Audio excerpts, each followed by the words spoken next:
Can't dig up a couple of these ones that are coming in about you and Ronnie, the limo driver. Ronnie inspiring songs. Yeah, well, I heard him on the wrap-up show, and he gets defensive. It's weird. It's weird, that whole wrap-up show thing, because he gets defensive and people aren't even goofing on him. I don't know what's going on with him. Dude. Let's see. Let me see if I can find it real quick. Oh, here it is. You don't have to say it to her all the time. Howard is asking, are you in love with her? And either you are or you aren't. Well, I said it a few times, so what does that mean? Do I have to keep repeating it? It's not like I'm not... But Johnny, you in love with your wife? Absolutely. Right, that's the answer. Yeah. Okay. So are you in love with Steph? I like her a lot. See, when you say that, Ronnie, it sounds to me like you're keeping your options open. No, I'm not keeping... no. Right, I'm with her right now, okay? I'm not with her. I always question her. See, I have this hang-up, and I talk to my shrink about this, okay? I have this hang-up. Why is she with me? And what does she say? Because she loves me. He goes, I question whether she loves me, because I think sometimes he thinks he's me. You know how people always rap about, like, because am I famous, that's why Beth's with me? But he's nobody. You know what I mean? Like, he goes, I question why she's with me. Yeah, there are a lot of women who've wanted to be with Ronnie for... If anybody really, to get something. If he doesn't even understand the question. If he really listened to the question, you question why she wants to be... If any woman ever really loves someone, it's you. You're not famous. You're not, I a understand rich man. that, but I still have that hang up because I saw shit that my father went through, okay? What'd your father go Not through? you, my father. No, It's me. not you, dude. It's me. No, my father. No. Not you. It's not and your you father. Don't you say a word to me, okay? Who? Because you, whenever something is going on, you know how to attack me. Robin? And I say whatever or whatever it is. I tell you, crazy. And you contradict me, whatever I say. You know what? When you're under the gun from him, all you do is sit there and laugh. You can't answer either. You got no comeback to him either. So don't even go there with me with anything. What has this got to do with me and you? Because I was listening to this He's shit. nuts. Because I was listening to You're this nuts. shit I am You're fucking nuts. You really are. I am fucking nuts. I was laughing. Everybody fucking I here don't is need out of to their answer fucking him. minds. You're nuts. Everybody who works here is nuts. Ronnie, In their the own guy fucking asked way, you okay? a question. Why can't you say you love Stephanie? And it's then got you nothing go, to do with I you. question Why whether- do I think it's? Why right away you think it's you? Because you just gave him. I said shit with you my wanted, you want father, the not answer? with you. It's not your father. Yes, it is. Your father was famous? No, I'm not famous. The woman your father was with wasn't after his money. He had no fucking money. How do you know? Because I know. Where's his money? He had nothing. I know had where shit. he lived. He had Yeah, shit. But still. You're comparing yourself to me. No, I'm not. You Dude, question whether she loves you? What do you have? She's not a gold What digger. is she with you for then? Yeah. Don't talk. Don't talk. I'm She talking. asked a good No, you question. can talk. Ask All right, him the I'll question. talk. I'll ask the same don't question. talk. Ronnie, you question why your girlfriend is with you. That's just my hang-up, okay? I'm sorry. What It's do you not got have nothing to that do she's with after? you. You got nothing. What is she with you for if it's not because she You're not a loves you? millionaire. You're not famous. She's not. What is she after? I don't You're know. comparing yourself to me. No, I'm That's not. what people Why do say you- about me. They go, "Oh, Beth's with him because he's famous and he's rich." Please, I'm what not- are you? Well, why do you mean you question why Stephanie's with you? You're a fucking limo driver. Yeah, okay. She loves you. How clearly. do you know? How do you know she really loves me? How She do loves know? you because you're. Does she want you she's for not that? after It's anything. fucking words. That's all it is. What is she How do you after know? money? Does she want I you don't for know your what she. car? I don't know What does she What do you think I she's don't know after? if she's after anything. It's What, just in your something mind? in my head. Okay, so in your mind, what do you think she could It's be not after? you. Right away, you What is think she it's after? you. The Nobody, 30 everything grand? doesn't surround around you with me. Okay. What does she think you're after? Your apartment? Those No. Playboy mud flaps? What Stop is it she- now. That big tire in your basement? Yeah. What do you think she'd be after? Why do you think it's you though? It's not you. You're not listening again. This is why you're funny. You don't even know why you're funny. I'm not funny. I'm not funny. You say she's after you for something. That's your fear. I don't. What is it she could be after? You're comparing yourself to me. Yeah, in No, my I'm case, not. someone could be after something. What's she I'm after? not comparing Your myself 15 to bottles you. of Mambo? What is she after? I'm not comparing myself Yes, to you you. are. I am not. It's got nothing to do with your father. What has Oh, she stop it. gained? Well, What how has she how does gained? tell me this? The That woman it's who was not- with your father Was it after anything? Yes, she was. Okay, what was she after? Whatever money he did have, Money, she was he had after. 3 cents, that guy. Boy, was Whatever. she, Yeah, she's a real who was gold she? digger. She was digging her way right to the middle. I discussed this with Stephanie. She knows all about it, okay? I'm not it's even not about criticizing you. you. Of course it is. Oh, God, why is everything Why can't about you see you? it? Because you're putting yourself in my position. No, I'm not. What is she after? Dude, She could date a police officer and have the same thing. I'm telling you how I feel. She could date that a pizza it's not delivery about guy. you. It's about what I saw my own man go through, and you keep telling me it's about you. Stick with me, and I'll show you every Rick's Cabaret. What has she gotten out of this? In other words, what could she get out of being with you? I don't know. Money? What has she been grasping at so far that you still have this feeling? She's a young, pretty girl. She could get a lot of richer guys I than know you. she You're not could. exactly the richest guy on the Exactly. planet. Is No. she pushing you to do something? No, absolutely not. Then it So then- doesn't seem like she wants So then why anything. would you make this statement that Because that's it's just something in my head, Howard. That's but all that's, it is. But that's not your situation. Of course she loves you. You're a limo driver. You're not David Arquette. I You're didn't not, say I was. You're not Mel I didn't Gibson. say that. Did You're I not- say that? In other words, you're a working man. You're a hard-working man. Yeah. Okay. What is she going to get out I of being don't with know. you? I don't What's she know. gonna It's inherit? just something in my head. Okay. And she's hanging out so long to get it. He Boy. goes, I always question whether she really loves me. I think he thinks he's famous like me. Are That's the you only thing I can crazy? think. Right, Robin? Well, I'm trying to think. Does she go around God. telling Why- everybody she's Ronnie's girlfriend? And You know that who I gets go the out with? Doors open. Yeah, she goes, you know who I go out with? Ronnie the limo driver. You know what everyone's reaction is? so you're after his fame and wealth. Right. Oh, come on in. Let's close down the store because you're here. Yeah, Pretty Woman. Let's go on a Pretty Woman shopping spree. You got all that Ronnie money. Oh my God, Jesus! I can't. You ask me a question know. and I answer it, and it's not good enough for you. I don't know if you know this, but my boyfriend is verified on Twitter. Wow. Yeah. With I'm after- 74,000 followers. Wow. I'm after his verification. You know, he's Stop verified. it, man. You know why? Why? You don't even When hear the question. Yeah, but I'm I hear trying you on to. the wrap-up I'm show. trying to answer you. But it's a and you- ridiculous answer. You're Well, that's afraid my she- answer. It's not you. So It's got why is nothing she to with do you with if you. she doesn't love ask you? Call her and What is ask her. she How many after? times have I Are said you to her? secretly rich? Yeah, You're I not mean, telling Maybe, us? maybe I am. Maybe I am. I know you he's don't know what not. I have. No, you don't know what I have. I do know. Yeah, you don't know. Believe me, you I don't know. I've seen everything. Is he like a really wealthy guy who just decided, I'm going to drive a limo? I'm going to because I drive like a limo. cars? Yes. Yes. You know what? I didn't want to tell you this. Good. Ronnie's worth $7 billion. Right. Exactly. That's why. Right.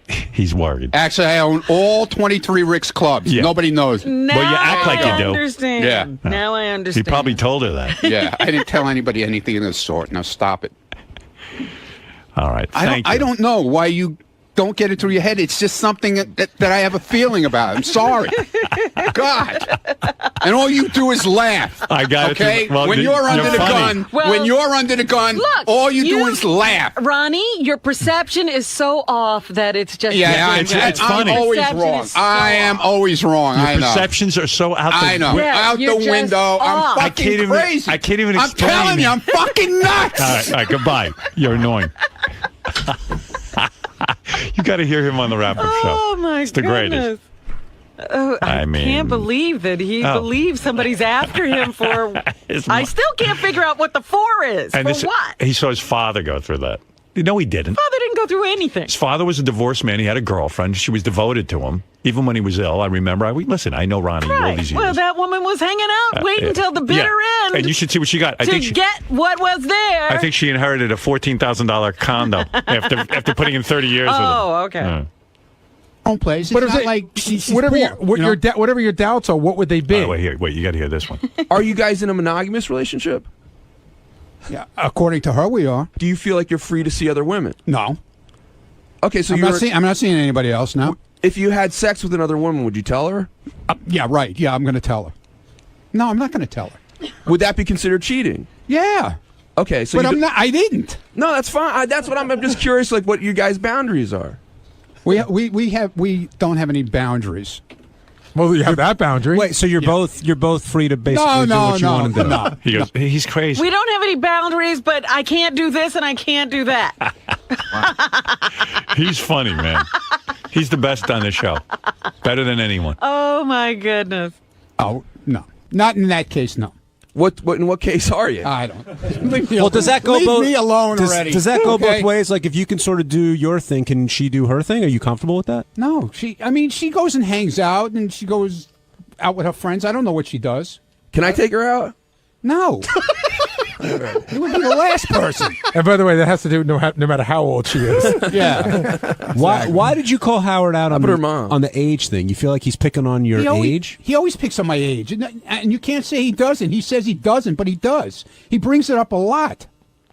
You're the oldest guy on the show, so I Okay, think he brushed your fine. balls about that. 'Cause- Whatever. Yeah, but Ronnie, still. again, like in junior high school, if you poke somebody and you see it bothers him, then you just keep poking. I understand. But when I do it back to him, he doesn't like it.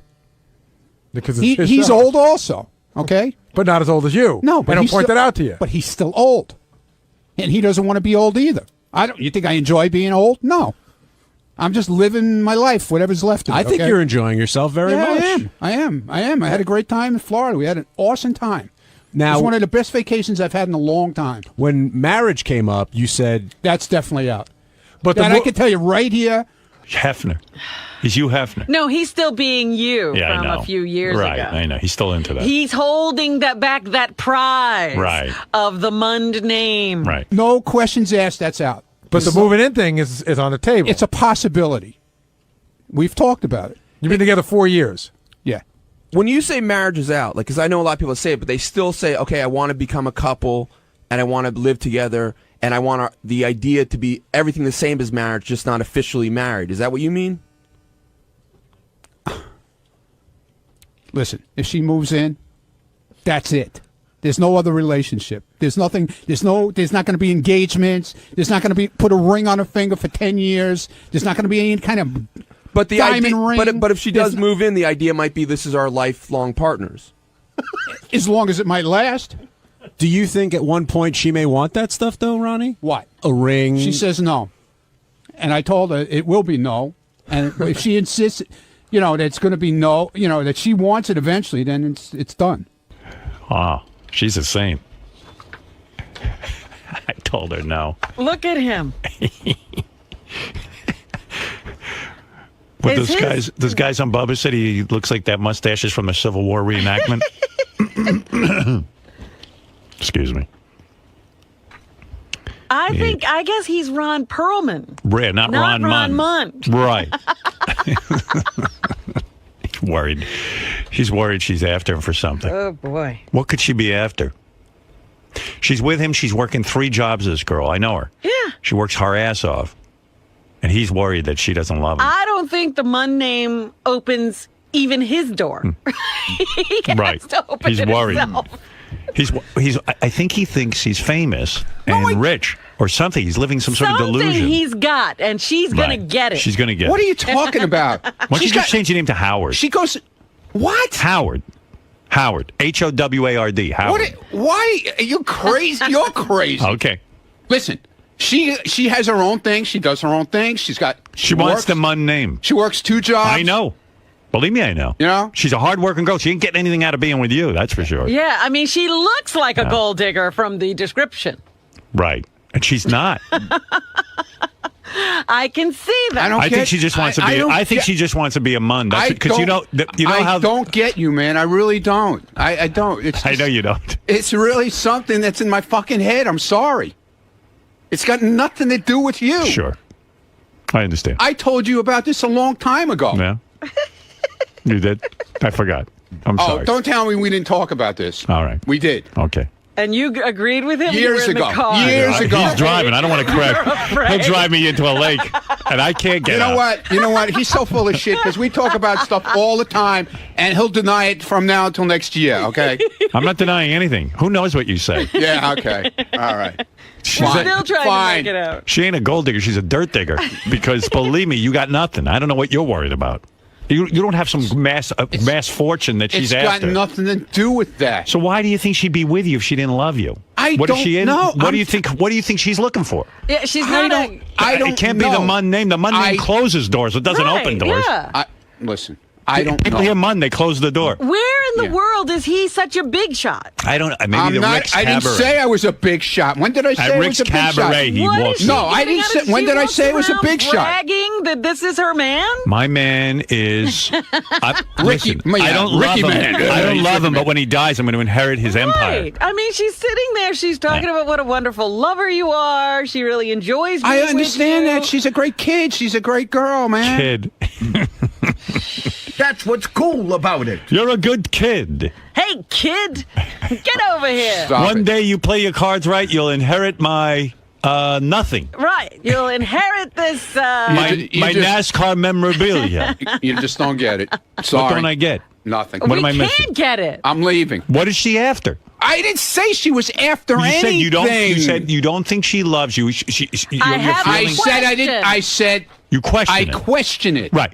So what would she be after? When will you get I an didn't. answer? I didn't say she was after in anything. your fantasies, why is she there? Since she I doesn't don't love you. know. That's what I'm trying to figure I out wanna in my know head. what you think you've got that somebody's going to give I up don't- their entire life for. I didn't say that.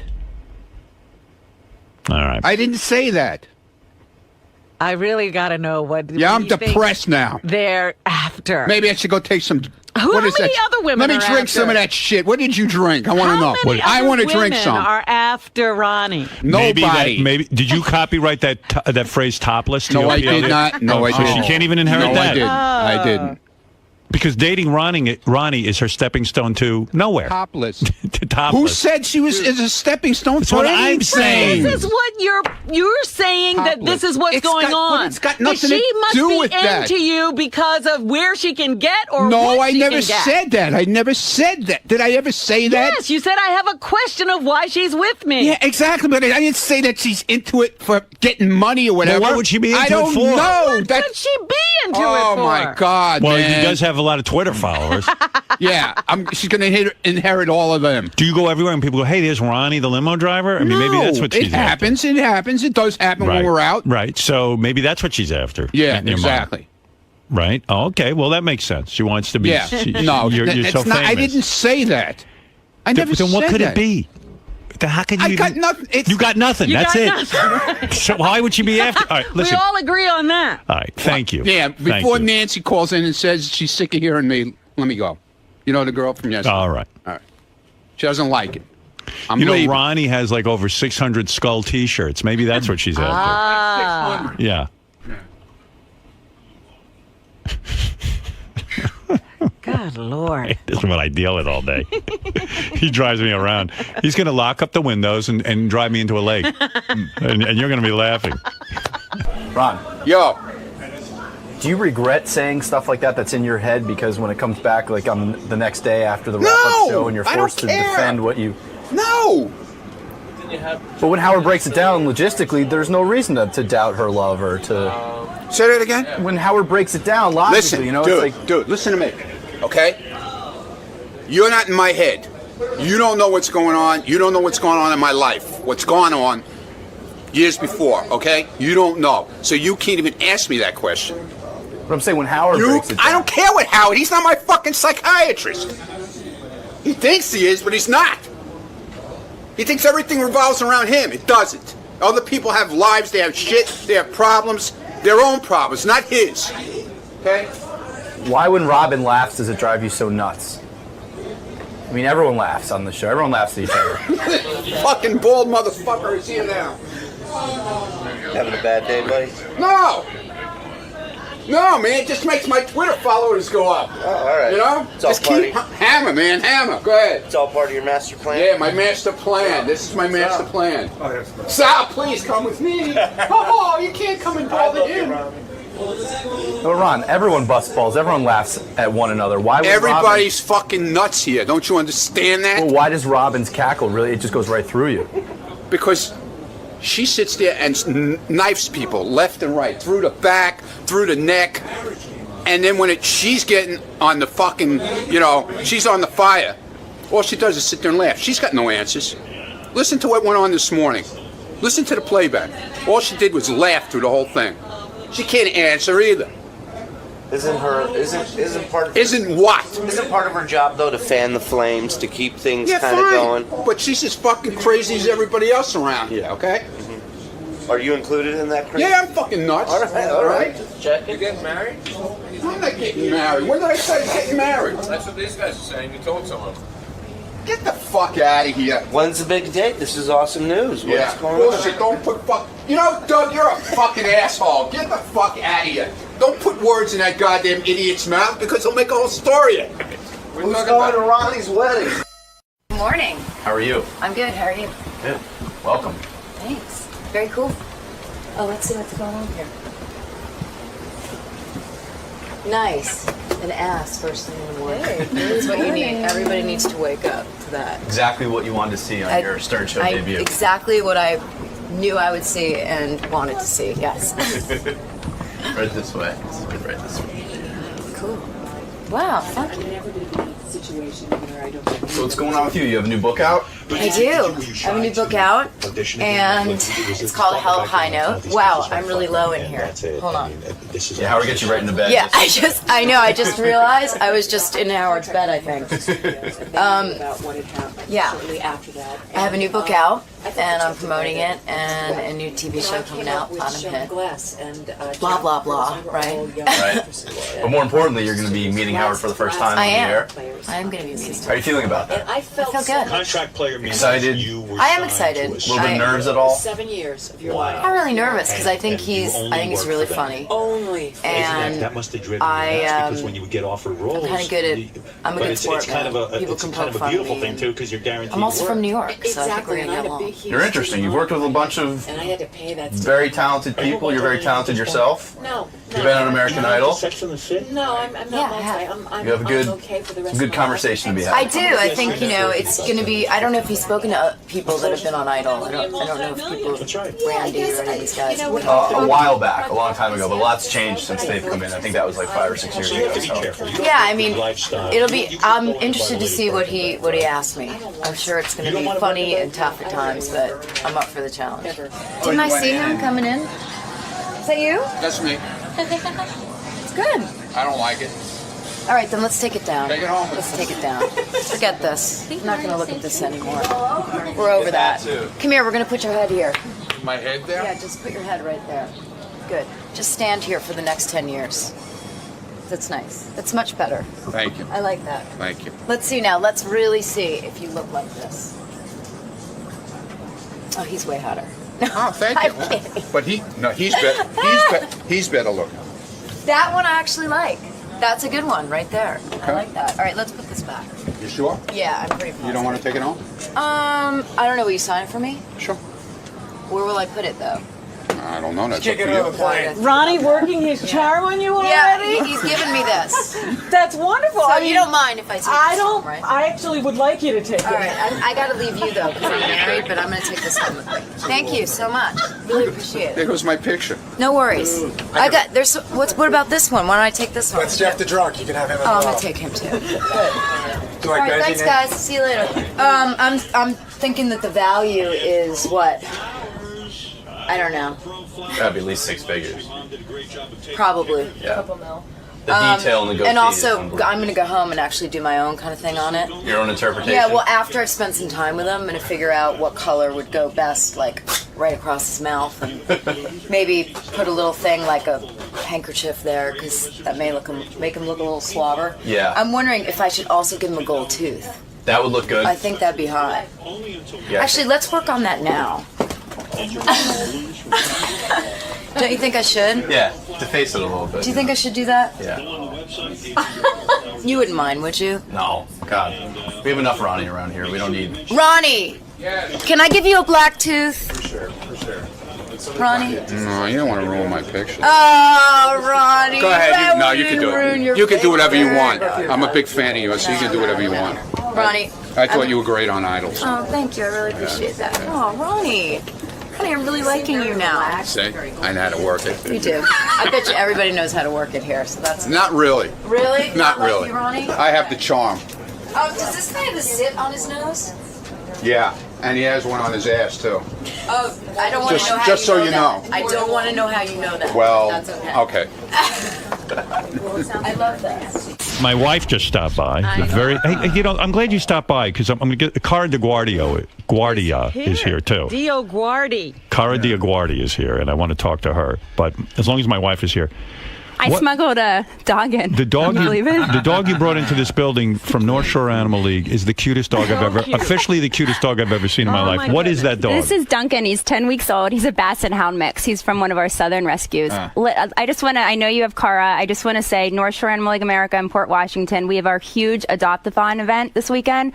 Over 700 dogs, and we'll be at the North Shore Animal League this weekend on Saturday. This dog isn't adopted, the one you're holding? No. I wish I had a TV show right now. If you saw this dog, you would adopt him. So cute. What's his name? This is Duncan. Well, he can be whoever we want it to be, but we named him Duncan. What kind of dog is he? A Basset Hound mix. Oh, Muddigree. my God. You know, we like to call them Muddigrees. What a beautiful dog. And he's so good. Are you kidding me? Look at him. It's like a baby. They didn't even know that it was a dog. They thought it was a stuffed animal sticking out of my bag.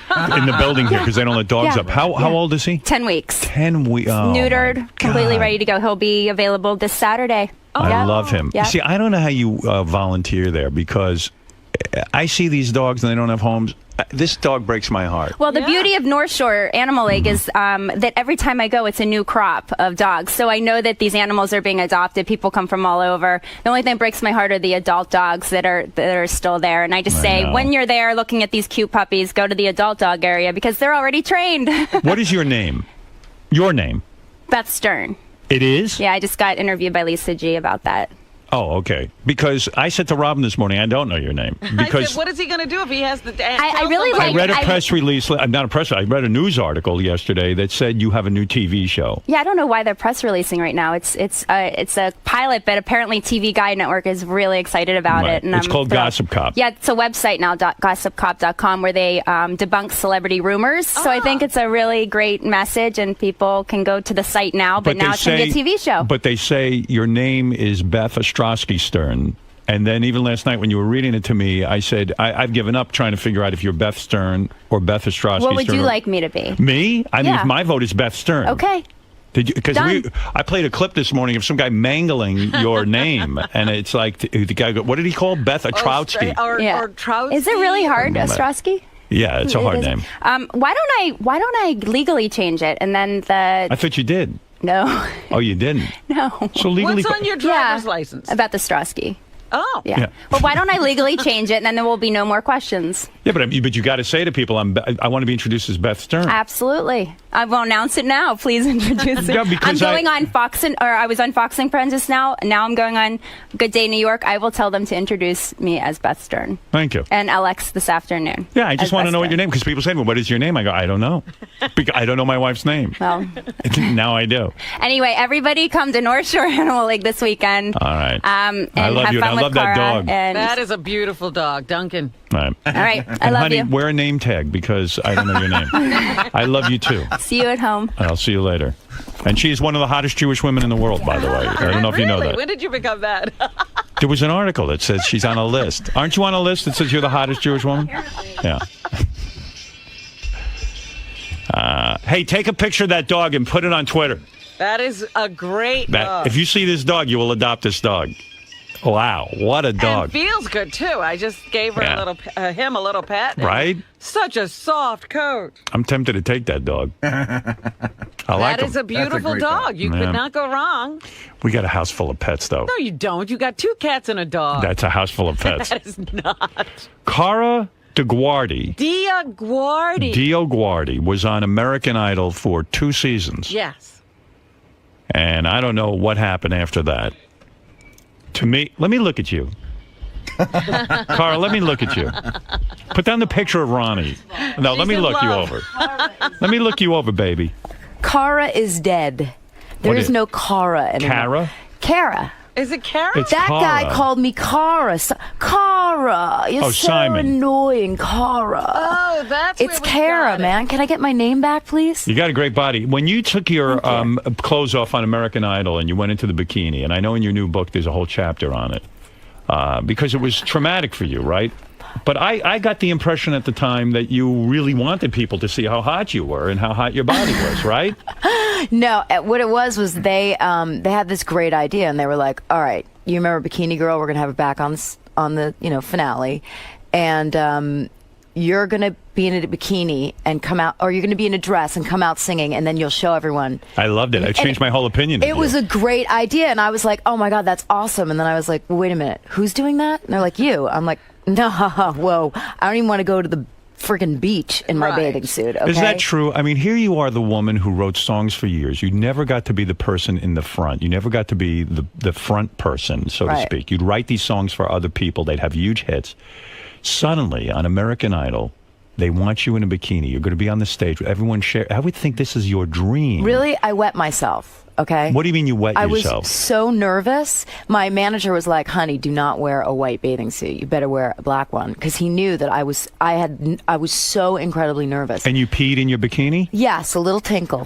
Is that true? Yes, I swear to God. It's so sexy. I could kill myself. Oh, really? You like that? Oh my God, that drives me nuts. God. Are you serious? That you couldn't even control your urine. That you peed all over your bikini. Was the bikini wet? Listen, it wasn't like a puddle. It wasn't like, Was the bikini swimming. wet when you went? A little bit, but what was worse is I had this dress on from Vera Wang, and the poor woman, she was like, "Okay, I need it back the day after." Right. And all I could think of is, all I could think of is she's going to get it, and there'll be a magnifying glass like CSI, and they're going to look down it, and she's going to be like, "Oh my God, this pig!" Tell me you defecated in your bikini, and I'll marry you right now. No, I didn't. I didn't. You did not? That one I didn't. That would be so hot if you completely lost everything. That would, that would have been really interesting for Bikini Girl. Was American Idol the worst experience in the sense that, okay, you got to be famous, but you took a beating? I mean, you came in, and all of a sudden you're being scrutinized. Mm-hmm. You know, everyone's calling your name. I was doing it too. I mean, you were, everyone's like, get her off of there. They don't need a fourth judge. No, I totally. It was like I broke up the Beatles, and I think what was really frustrating for me is that I could never voice who I really was, and they didn't set it up so well. So people were like, they didn't introduce you properly. Who the hell is this girl? She's got like some teased hair. She looks like Paula's cousin. She's sitting there. And part of it was I was so incredible. I sat on the couch in the back of the studio. I got coffee for some of the artists at times. They'd walk in and go, "Honey, I need it black with milk." Right. So I was so behind the scenes. The weird in a way, they could have orchestrated you coming on American Idol in a better way to make people like you and understand the need for you. Because if you really analyze it, more than Simon, more than Paula, more than Randy, you've actually written. How many hit songs have you written? When I say hit songs that have been on the top of the charts, a lot. Like 40, 50. I've sold songs of mine have sold over 159 million records. Wow. 159 million records. Songs that So if they had made that clear, like I didn't know anything about you. All of a sudden, I thought you were Paula's friend or something, or you were using you to keep Paula in line, which is the worst thing. That's almost to bring someone in and say, hey, she's here to get Paula in line. Look, it was not easy, I got to tell you. And I think the hardest part was when I did sometimes read the blogs. And they were pretty hard on me, but also at the same time when I'd watch the show, I'd be like, she is annoying, that person, because that person wasn't me. Where you would talk too much, and then Simon would say, "Oh, stop talking." Well, I was nervous, and I was trying to figure out how to fit in, and it was impossible because they had this chemistry already. Is it hard to be a judge in the sense that sometimes you really think someone sucks, and you just don't want to say it to them? You don't want to hurt their feelings. Well, by the end, it was funny. Last season, it was probably really annoying for Simon because I would tee him up. I'd be like, that wasn't so good, I got to tell you. I mean, I was always negative, and that was kind of his role. So to tee him up was weird. But for me... Would he say to you after the show, you fucked me over because you were negative, and now all of a sudden, when I'm negative, it seems like the same thing? No, he wouldn't, because, he knew that I wasn't... I think if he knew I was trying to fuck with him, he probably would have said that. He would have been like, who the fuck do you think you are? Was he the boss, so to speak? Was he the one in charge? I would say that he really ran the panel when he was there. And how did he get that role? I mean, didn't Randy get resentful of that? Randy plays it smart. He just kind of lays back and Randy's happy to be there. Randy's just a great guy. Randy is, Randy's like a teddy bear. He's just a doll. He's going to go along with whatever's happening. You don't like Simon, do you? I do like Simon. I do. In the beginning, I thought he was way too hard on me. And how so? Well, when we'd be on the audition table, and he'd be like, "Cara, you're talking," and it was. I'm the kind of person that way too hard. Are you on camera or off camera? Well, Kind of both, but Okay. I understood it. Listen, I understood. The guy was the star. I got it. It's not like I was like going in my room and, calling my agent. It was like I got it. I was just trying to figure out how to adapt around him. He could have been more helpful, is what you're saying, because he affects everyone's perception of you. Totally. And when he blows you off and he cuts you off and rolls his eyes while you're talking, you're doomed. But That's you know it. what? That's TV, so I got it. Like, that's who he is. That's his role. But by the ninth season, we started to, I think develop a respect for each other. Mm-hmm. And I have to say that I learned a lot from that guy. I learned a lot by watching him. So for that, I have to give him thanks. Explain to me, as a songwriter, how you make a living, because I don't understand it. You write the song, and then after you write the song and someone like Christina Aguilera sings your song, Yeah. you get checks on a regular basis. You get, I mean, if you write big songs, we're talking millions of dollars. Wow. So I was... You've I had- written big songs. Yeah. And you have millions of dollars from Yeah. it. And it's constant. In other words, I have friends who are in the music business, and they say, oh, the royalty checks just keep coming. I'm taking 2 years off because the royalty checks come in. It's that big an amount? And how do you even know they're paying you the proper amount? How do you audit that? Well, first of all, I'm one of probably the only songwriters that own their own catalog forever, since the beginning. You own all your own music. I did, but I sold everything about 3 before I went on Idol. Mm-hmm. So when I was approached by Idol, I was almost like, I think I'm out of here. Yeah, I think you I'm were done now. Like, I'm just going to chill for a while. I had millionaire. In other words, you had enough. You have enough money that you could have said, "I'm done songwriting. I'm done working. This is it. I can play the rest of my life." Oh yeah, I mean, I made more from songs than I did from Idol. Of course. Yeah. I mean, from what you're saying, you're one of the most successful songwriters in the world, aren't you? I think people would say I was one of the Can you give us some successful. titles? Yeah. Well, here, wait. Let me do this. I'll give you some titles. Why don't you do it? Here, I'll tell you. I'll give you some titles, and then I'm fascinated by this. I really am.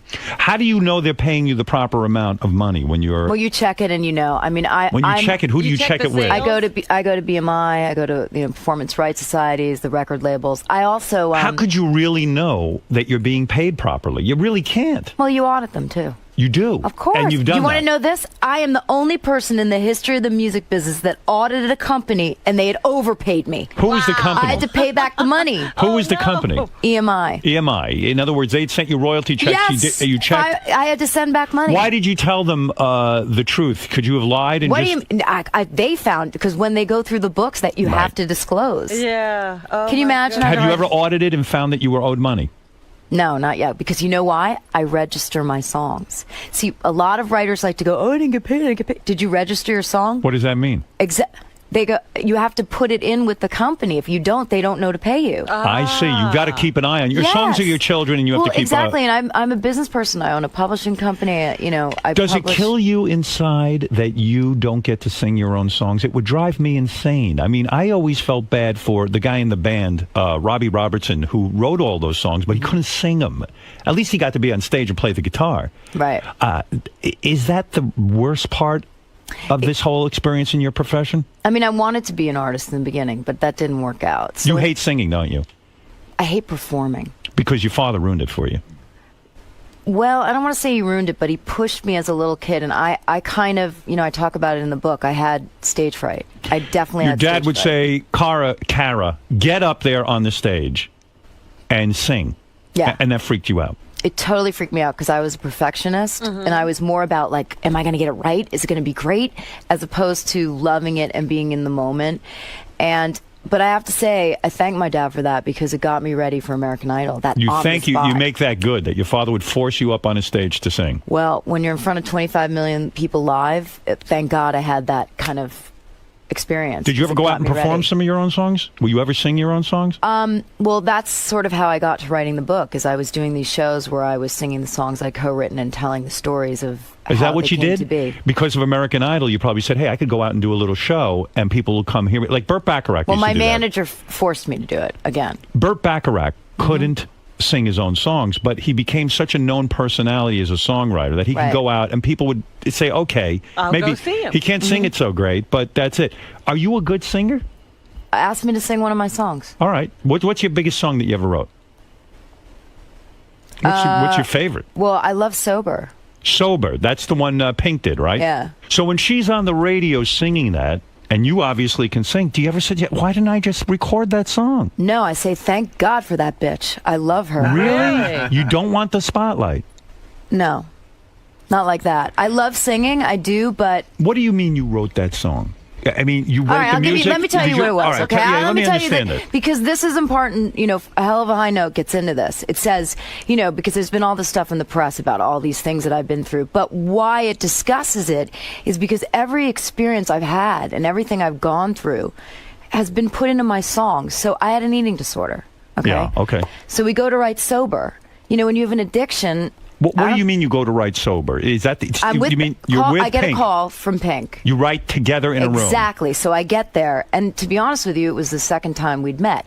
The first time was a bit awkward. I met her. She was at the end of this album, and her record label was like, "You need to go out and find a hit." Meanwhile, she had all the hits, and they were like, "Go meet this girl, Kara." And she's like, "Who's this bitch, Kara?" Right. You know, I got to go meet someone now. I'm a big artist, so I met her, and it was a little awkward. And I thought, "Oh, I blew that. That's never going to happen." But she called a year later, and I went out to Malibu. Isn't it funny you think you blew it? She blew it. She needs you. She needs I don't know the if she songwriter. needs me. She's pretty damn good, I got to tell you. She's I think amazing. she's a very talented woman, and I she's like her really- music. She's writing a lot of her Wait, songs. she really does. So I'm going to tell you what And happened. I love that song "Sober." Well, so what happens is I go out there and I'm like, you know, let's talk about what happened last time, because as women, you know, you never want to be in a room with a woman and there's some weird shit going on. So we Right. cleared the air on that, and then we opened the bottle of wine. Right. And I am not a big drinker. Like one or two, and I'm up on the bar, man. Me too. I'm ready to go. Right. This girl, she can drink a lot more than me, so I try to keep up. But what happened is we just had this great game of like drunken tennis, you know? You mean you would spew out a line, and then Pink would spew out a line? Exactly, and that's how we would do it. She had the last line, "How do I feel this good sober?" And they had the track. How So I did had you know to figure- call it? Did she come over and say, "We're going to write a song called Sober"? She said, "I have a title. How do I feel this good sober?" And we wrote backwards from that. And you were drunk when you wrote it. Totally drunk. That's insane, right? It was so fun, and I was so drunk that when I went to get in my car on the Pacific Highway, Coast Highway, I had to pull over. I think I had to nap for 45 minutes. Do you remember which lines you wrote in the song? I remember the pre-chorus. I definitely influenced because it was a 4-bar loop. I don't know if you about. We don't know anything. Right? Okay. We're so, idiots. Yes, So from the you're basics. definitely not an idiot, Right. but night is calling, all that stuff in the pre, and a lot of the melodies, and we did it Who together. writes the melody? You guys write We it both together. do. I mean, you know, to get down to who did what, I'm telling you, that girl is one of the most talented people I have ever been around. That It was is insane. The best writing session of my life, and I've on never- my mother's soul, the girl went into the recording booth and sang it 3 times, and it was done. I've never heard a better explanation about how someone writes a song. I've never really gotten. Chemistry. It's a date. It's a date. Mm-hmm. And then she goes in and nails it. Nailed it like you've never seen. We all had goosebumps. Do you go to an office every day? Not every day, but I go there. You're a record executive at Warner Brothers. Yeah. You have a title. What is your title? It's, you know, like A&R. Right. You go out and discover people. That's got to be a trip, do. because you It's can literally take the hand of God and make. Forget American Idol. Yeah. You could take the hand of God, go see a kid in a club, and make him You know one what? of your I'm artists. trying to change what's been going on in music, because here's the thing: we got to have the right gatekeepers. Because you know, people ask why isn't there a Beatles or a this or a that? Right. Well, artists are sensitive, and if they're in the wrong hands, they'll end up in bed for 4 years. You know, so imagine that Right. somebody walks in who's really got the goods and they're mishandled or they're not talked to. You know, creative people speak a certain language. Business You're people and absolutely creative right. don't. So You know it's, what? they respect me more than they would like some, you know, guy who really has never. You're written a absolutely song or- right. You've written songs. You understand artists, because what you say is not bullshit. I have friends who are in the recording industry. They can't get out of bed in the morning. They get into such depressions. They feel so much. That's how come they can write songs. They That's- feel this intensity, don't they? They do, and that's, you know, that's partially what this book is about. It's, you know, you cannot write great songs unless you come from a place of truth. And when you talk about Pink, the reason she's so great is she comes from her truth. She's not ashamed of it, and she lets it out there. And she's inspired so many people, especially women. So you sat in the studio with her. She does this song, and you can smell a hit, can't you? I was, whether it was a hit or not, it was a life-changing experience for me. It went in my brain. I went, why would I ever go in the studio with someone who didn't inspire me? Now, after that magic happens, why does she say to you, let's go sit and write 10 more songs? Why is it just the one? Well, you know, she wrote a lot with Max Martin, these new songs, and he's one of the best songwriters ever. You see what's coming across right now? Here you are, a woman who's incredibly knowledgeable about the music industry and have been responsible for millions and millions of records, and yet that never came across on American Idol. And in a way, that's the program's fault. You couldn't have set that up. We didn't know who we were listening to. In fact, you seem to be more important to me now because you do have this credibility. Well, thank What's you. the most difficult song you ever wrote? I'll give you a couple of... Ain't No Other Man. Ain't No Other Man. I'll tell you why. Why is because that?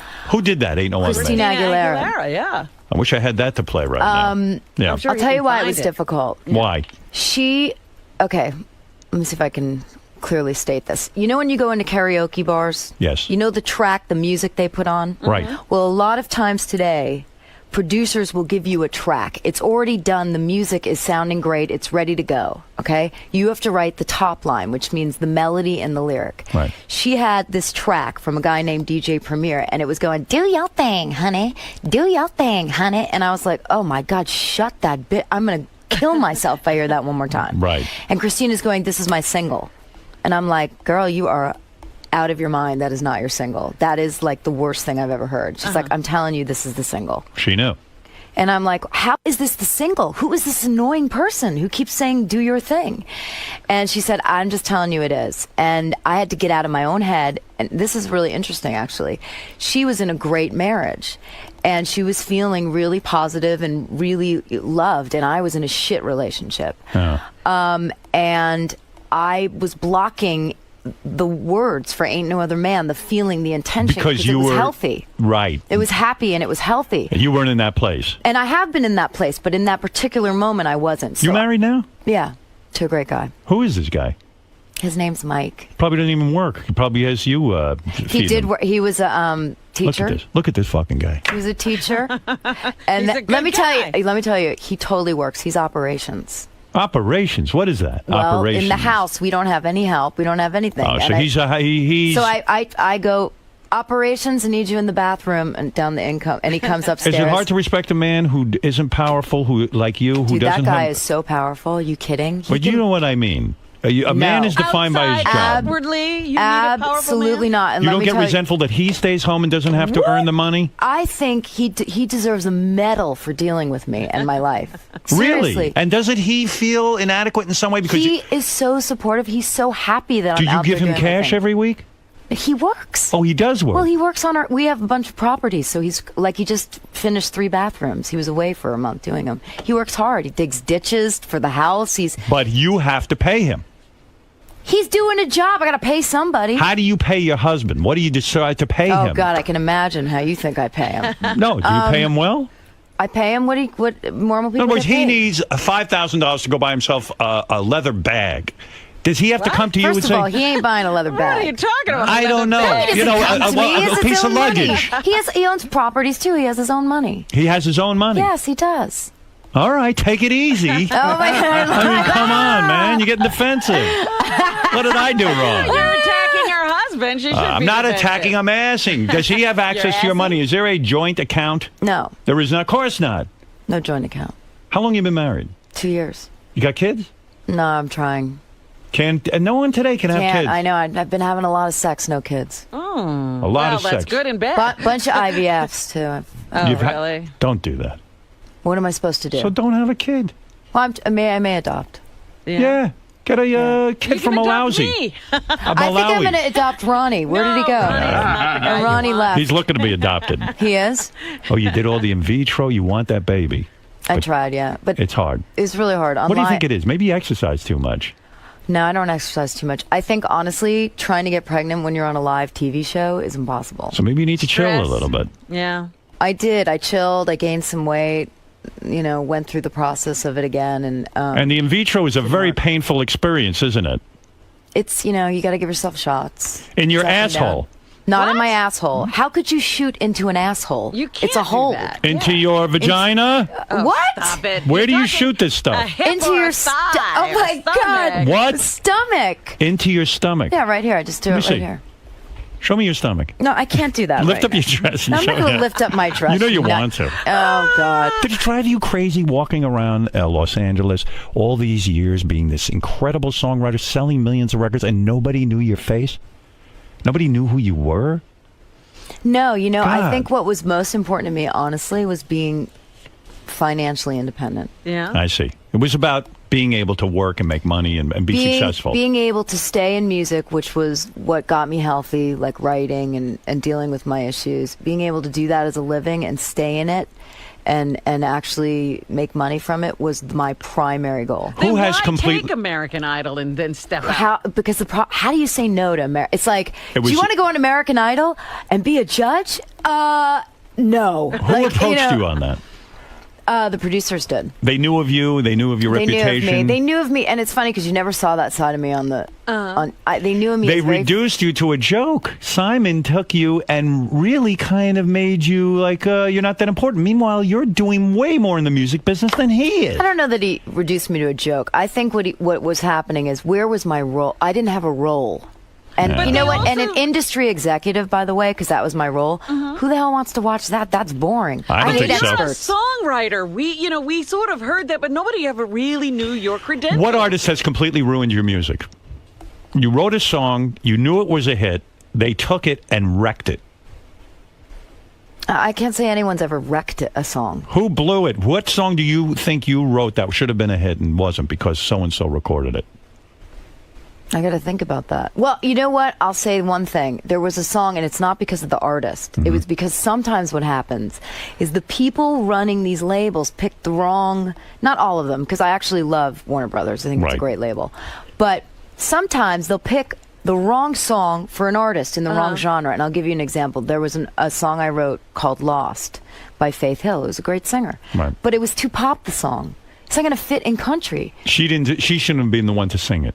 Right. So it wasn't her fault. It was just that it didn't live there. It didn't survive there. It didn't fit the market. She's a country artist. She can't be doing songs that kind of feel more pop. You're a very good-looking woman. You know that, right? Thank you, Howard. I appreciate You're that. very attractive. When you were a kid, when you were growing up, when you were in high school, you probably had everything going for you. You could write music, you could sing, and you were I fucking wasn't hot. doing that then. Yeah, but you probably had an easy time in high school. You weren't unpopular, were you? No, I had a lot of friends, good friends, and I Boyfriend? I had a boyfriend in high school. Yes, Started sexually early? I had sex at 15. 15? Hold Slut. on. What, go ahead. Hold up. Let me tell you the rest. Yes. So I kind of did it for him because he was more sexually advanced than I was. And then I didn't do it again until I was 19, and I went to confession. And You're a I had to Catholic do like girl. 1,000 Hail Marys and Our Fathers. And my father was looking at me like, what the hell have you done? What is, because that's how your parents would tell. You reveal in your new book, and by the way, I should plug the book. It's a hell of a high note. It's in stores now. You reveal in the book that you were raped by a record producer. Now, after an experience like that, which when I read the notes, I got really sad for you. I mean, again, it sounds like Kim Cattrall saying, like, you go in, you were probably, what, a young kid? How old? Like maybe 28, 29. 28, 29. You're a good-looking woman. You walk in there, and all you're trying to do is sell songs. You're trying to make a living. Some fucker, I don't know who the guy is. I don't know if you name him. No, I don't. No. Why is that you name him? Because if you make it about one person, then it's about that person, and it's not an experience of all the other people that have gone through this. Okay, but why don't we out these people? I don't Was understand this that. I was person talking. ever punished? I'll tell you, I walked straight up to him in a club. The 2 days later, well, the day after, I stayed in bed because I was just like freaked out. The day after that, I went out with a producer I was working with at the time, this guy Steve Morales, and it just so happened that the guy was in the club, and I walked straight up to him and said, "I know what you did to me." And he looked at me and laughed and said, "You wanted it, honey." Oh. And the producer, hold on, this was really important because I had been through this thing as a kid with my mom, and she didn't kind of stand up, and You had been, and you're referring to, here, I'll take you through this because this is difficult. When you were a younger kid, you were molested by a family friend. And you were how old? around 11. 11 years old. And this guy got you alone. He touched you in inappropriate places. Did he have sex with you? No. No. He didn't force you to give him oral or anything like that, but he No, molested just you. He touched touching, you and all of that.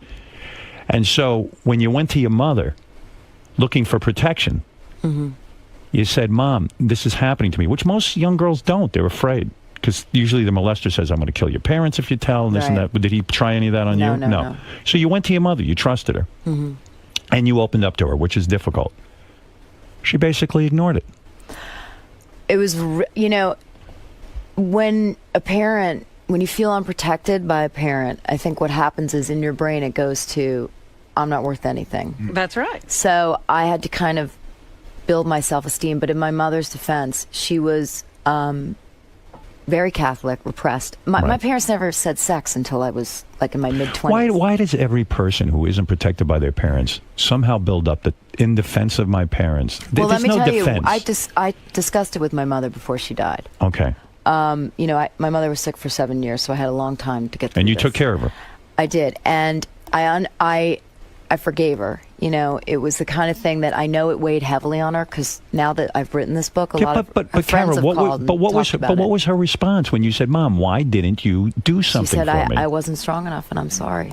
And that's what you don't understand, Howard. These people are doing the best they can. No, I do understand and that. they don't She have really the was. wherewithal. She didn't I have. There was no understand. Oprah back Would be then. right, yeah. There was No, no I one understand to tell. And that. this was one But of her this is- close friends. let me I mean, ask it was you a bad something. situation. If you did have a child, or any child that you know came to you and told you this, how come you have the strength to stand up for that you're person? talking to a girl who got slapped 2 weeks ago by some girl on the street for interrupting when she was yelling and pushing her daughter. Good. Well, how That's come you right. have the strength and your mother couldn't find the strength? Let's not forgive her so different easy. people. We're different people.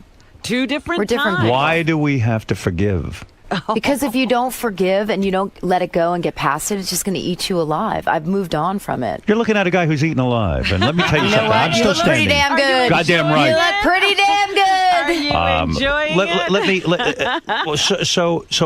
So getting back to this painful subject. So you had been through this, and I don't understand what happened with this record guy. You Okay, go so in, this is what happened. So I go up to him and I say this, and he laughs at me. But the producer I'm with sees this, the guy that I went to and goes up to him and goes, "You fucking ever touch her again, I'm gonna fucking." And so he stood up for me. Right. And it was this amazing moment where I just felt like so protected by him. How did And- this guy rape you? Were you on a date with him? Yeah, I was on a you date were with on a him. date. So what happened was he had been acting like he was so interested in my music and that I was so talented, and I was, down in Miami and I didn't have any friends there or anything, and I was working all the time, and he seemed really nice. He had, a daughter, I don't know what age, but he seemed like A he good was dude. divorced, but seemed like a good guy. Right. And, we went on a date, and then, Where did he take you on the date? Dinner? Yeah, a restaurant. Drinking a lot? No. Okay. No.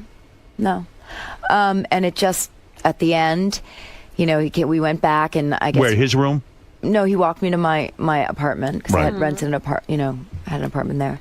And we started, kissing, whatever. But I was like, no. Date didn't rape wanna is go a very that far. strange thing. Right. Because you don't realize it's happening to you because it's not a stranger. It's someone who you actually thought you knew. That's right. And so,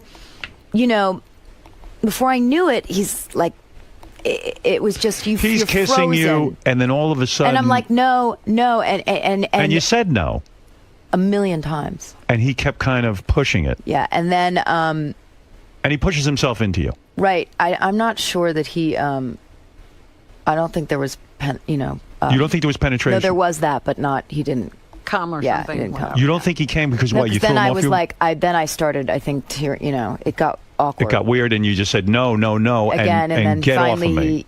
he was like, He was pushing a little bit too hard. Wow. And wasn't Yeah. taking no for an answer. Yeah, it was really. The fuck is wrong with guys? Why does a guy get off on? Well, I know it's not about getting off there. It's a power trip. But in his mind, he thought he literally thought that's what I wanted. Because I went up to him and I was like, I know what you did to me. And in that moment, for whatever it was, I got some power back. Would have been nice even if he could have said to you, you know what, I got carried away. And I would have understood that. That you would have responded to. If he said to me, you know what, I thought about it and I was right. I was a little too wrong. aggressive or whatever. But no, he said you wanted it. Yeah, clearly you wanted it. And by the way, here's the thing. It's like, I really was, all I cared about was doing my job and getting my songs on records. I was like a scrapper. I mean, that's what I cared about. I did not care about, I never had sex with any guy I ever met on the first date. The guy who yelled at him for you, did he try to have sex with you? No. Because that would have been my move. No, I would have yelled at that guy. What about me? No, he didn't. I calculate everything. No. I'm going to yell for her, and I'm probably going to get in her pants tonight. Oh, my God. No, he totally How didn't. long did it take you to actually go on a date with a guy after something like that happens to you and actually trust a guy and get into bed with him? I think what happens is you get into the wrong relationships because it just reaffirms that I'm not worth any, that thing that I was coming back from. I had to, most of my career, I've been building back my self-esteem, coming back from where I was. And that's why I used all those things to write Walk Away, because I did get into a bad relationship.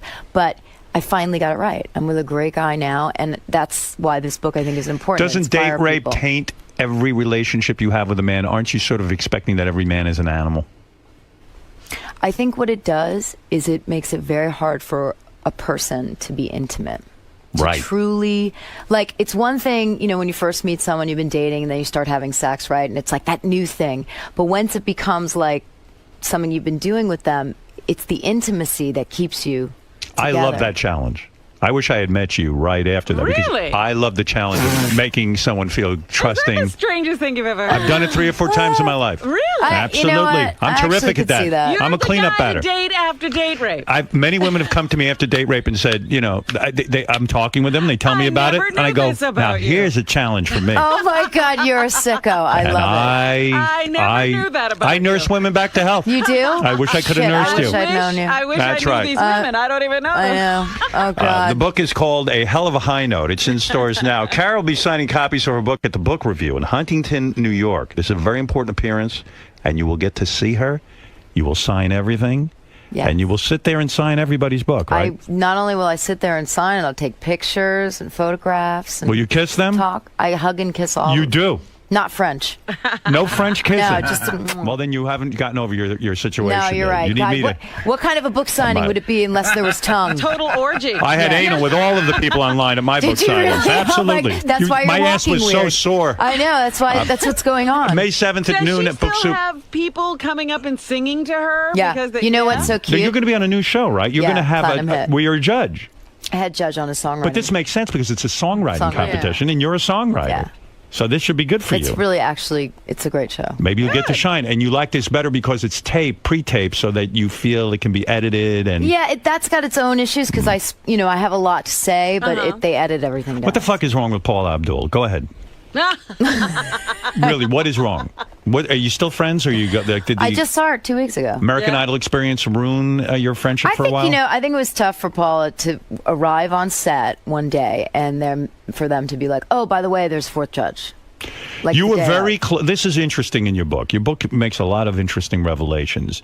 When you were hired for American Idol, Paula Abdul was already working there. She was a good friend of yours. The type of friends that you guys go over her house and hang out and all this other stuff. Not for years, but we'd spent a really close amount of time writing together. But you have to understand, friends like my friend from high school, whatever, that I still see, and then there's celebrity friends where you're friends for a minute and then they go off and they do their things. It's not the same. But she was insulted. She showed up the day on the set, she should have and been you insulted. were there. All of a sudden, there was a new judge, and really, she shouldn't have been any more insulted than the men.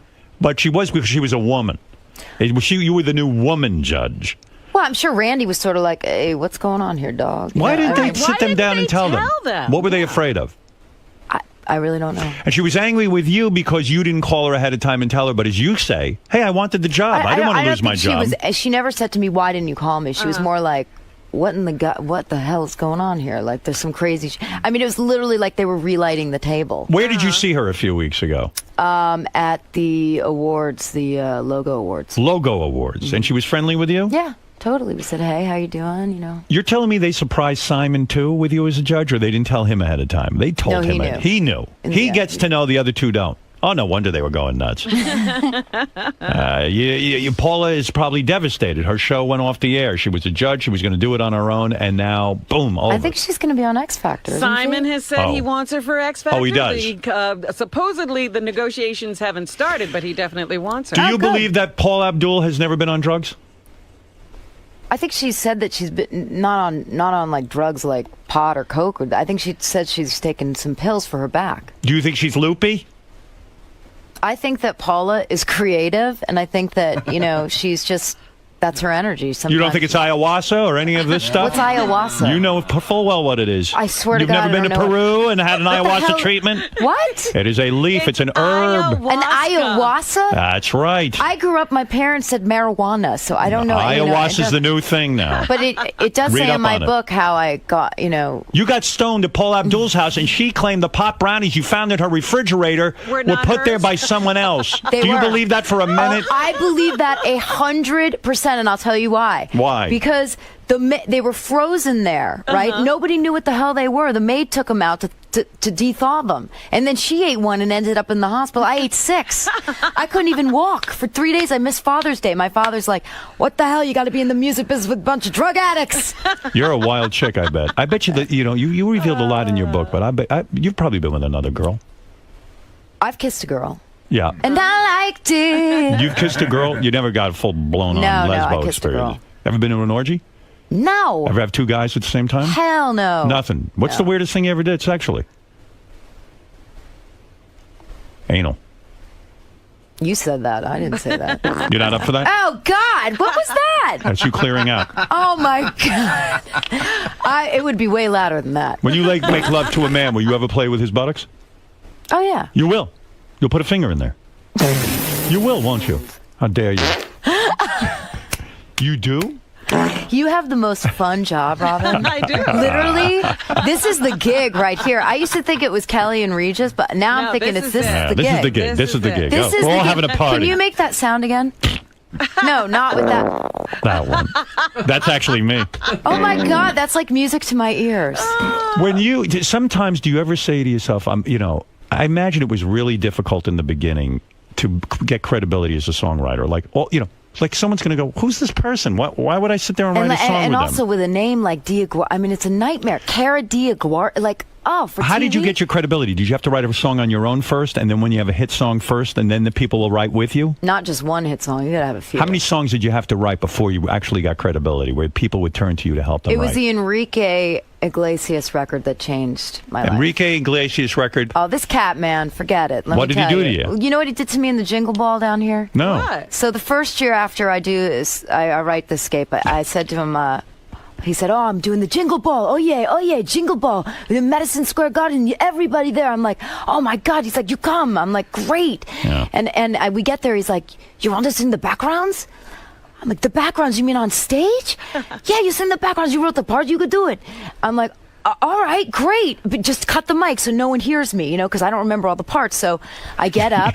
I got a coat on, right? Like a big, bulky coat. I'm sitting there singing. Oh, next thing I know, these 2 people next to me that were wearing a jacket rip the jacket off. They're in skimpy little outfits, and they start salsaing, and I'm sitting there frozen in like a wool coat, not moving, and I'm like dying. I turn around, run off the stage, and the security guy goes, ma'am, what's going on here? And he quarantines me. He thought I was a Craze fan. Enrique gets off stage, and I'm like, Enrique, man, tell this guy what's up.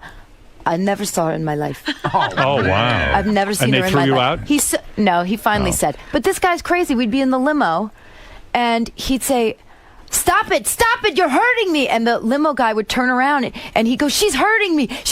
And he'd get out of the car to get me, and he'd jump in the front seat and drive away. When you just stood up to tell that story, we caught a panty shot. Really? We saw some panty. What? Show me.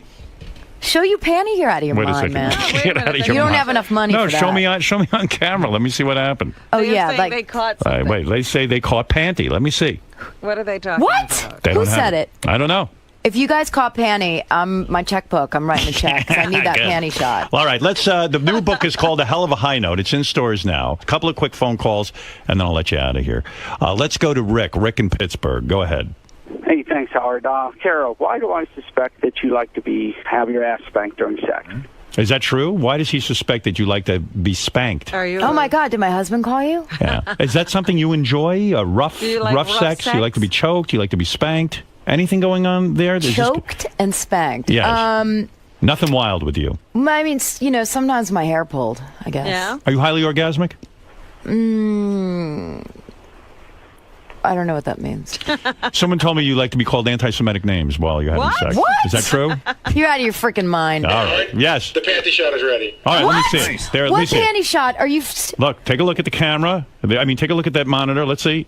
Whoa! I saw a little something. I don't know. Right there. You guys have a camera right up my panty. Not up your panties. It's right over there. Listen, it happened. You guys are a bunch of sickos, man. Are you joking? Well, it's not bad. At It's least not there's bad. You not look hot. cellulite or anything. Oh yeah, there it is. Oh, now I see it. You're wearing white underwear, and it's sexy. Thank God I wore underwear. You're a very sexy woman, I'll tell you. Oh, really? Thank That's you. right. You can write about this in your next book. That I said you were I was sexy? No, that you had a panty shot. Paul, go ahead. Good morning. I wanted to see if you guys had watched the Voice show last night. I watched a little bit of it. I didn't see it. No. Was it good, Robin? It was interesting. All right. Yeah. Let's go to Tony. Tony, go ahead. Hi, thanks for taking my call.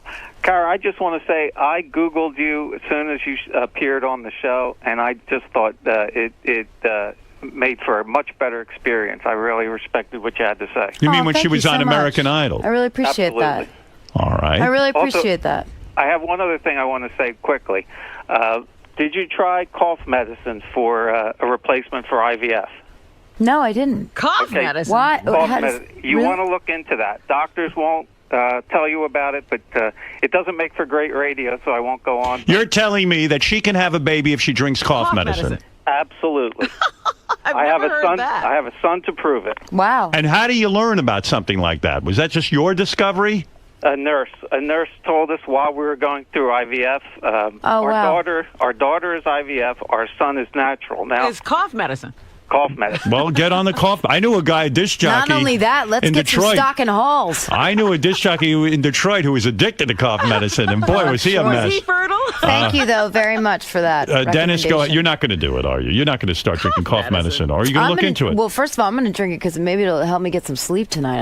Are you book tour is killing me. You're having a hard time with this book tour? No, it's just that being up, not so much sleep, but Time it's all right. changes and Yeah, were you ever a drug person? Never, no. Smoke weed, except for the I one have. time. Yeah, I mean, occasionally when I was younger. Not now. No. You like a cocktail here and there? Who the hell doesn't like a cocktail? Take it easy. Howard doesn't. No one's accusing you of being an alcoholic. You got liposuction, huh? Yeah, I did. You don't need it. What, did you really need it? Well, that was the stupidest thing I ever did in my life. I don't know. I was in Paula's place, and I was, ridiculous, and looked in the LA Weekly and said, "Oh, I never liked my knees. I'm going to go do that." I mean, what a psycho! I didn't even know who the doctor was. I could have died. Right. It was so stupid. Well, just for your knees. You sucked the Knees fat out of your knees? and like And right your hips? here, yeah. Why? You had cellulite?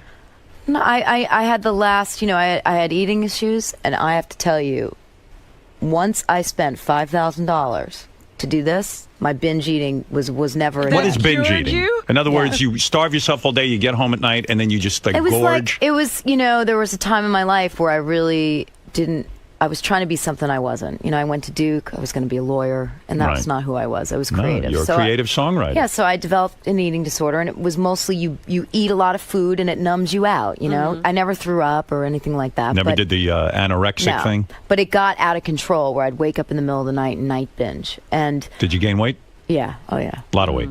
Yeah, like not a lot, but probably 20. Because your body looked awesome on American 20, Idol. 25 pounds. What do you think of the new American Idol, or do you have to be diplomatic and say it's perfect? Have you watched? I've watched bits and pieces of it. I mean, I think they have a great chemistry, and I think that's what's great. Do you think it's too positive, though? Do you think that Well- someone needs to say, do you miss a Simon-type character there? I haven't seen enough of it to know if they're being critical, but what I do like about it, I'll tell you, is, I love Steven Tyler. Yeah, well, who doesn't?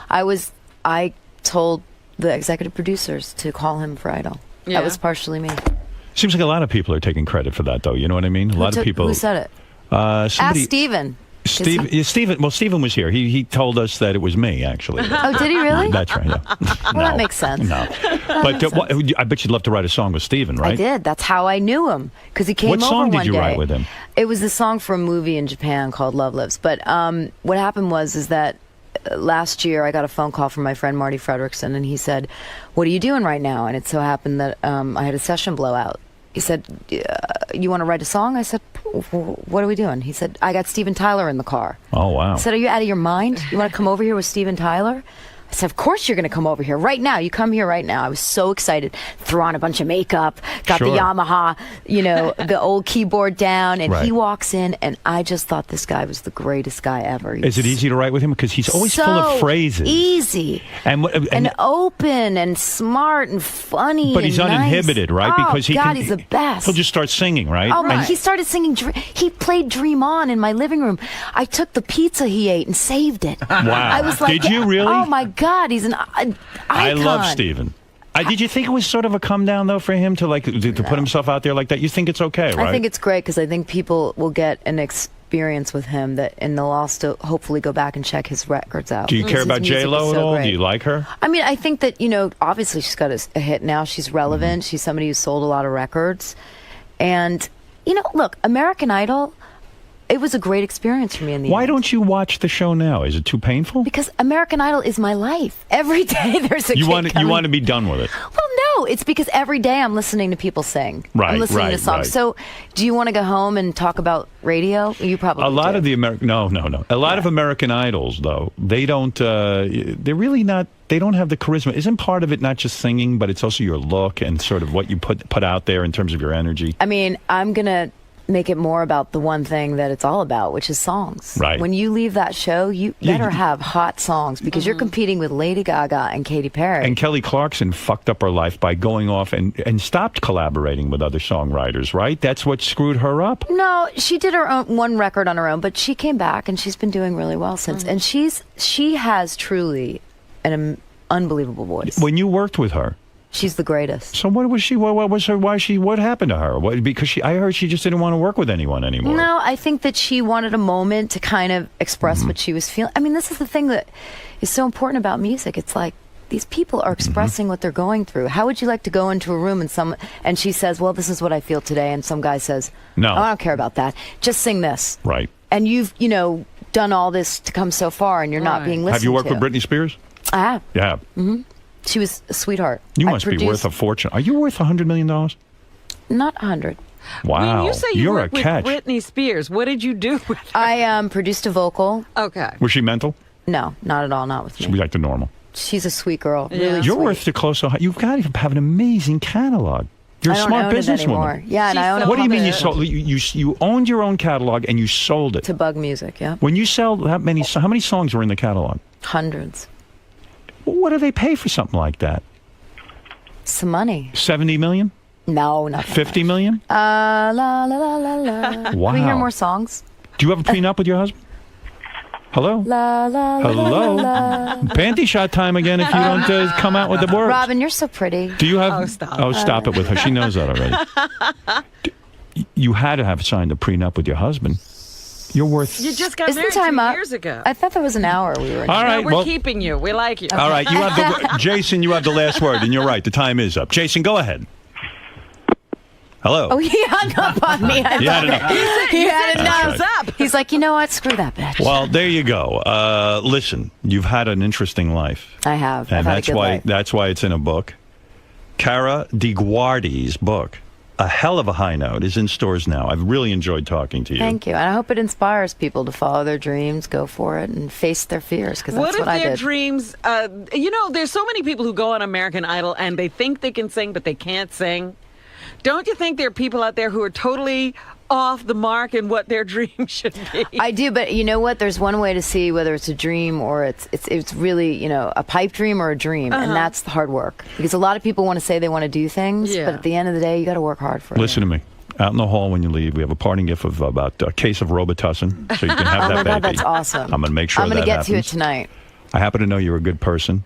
I know in your book you talk about your mother dying, and you took time off, and you sat with her. What, for 6 years you were with your mother? She was sick for a long time. You gave her, you cleaned her, you changed her diaper, you gave her enemas, and let me tell you something. Ain't that many people who'll do that.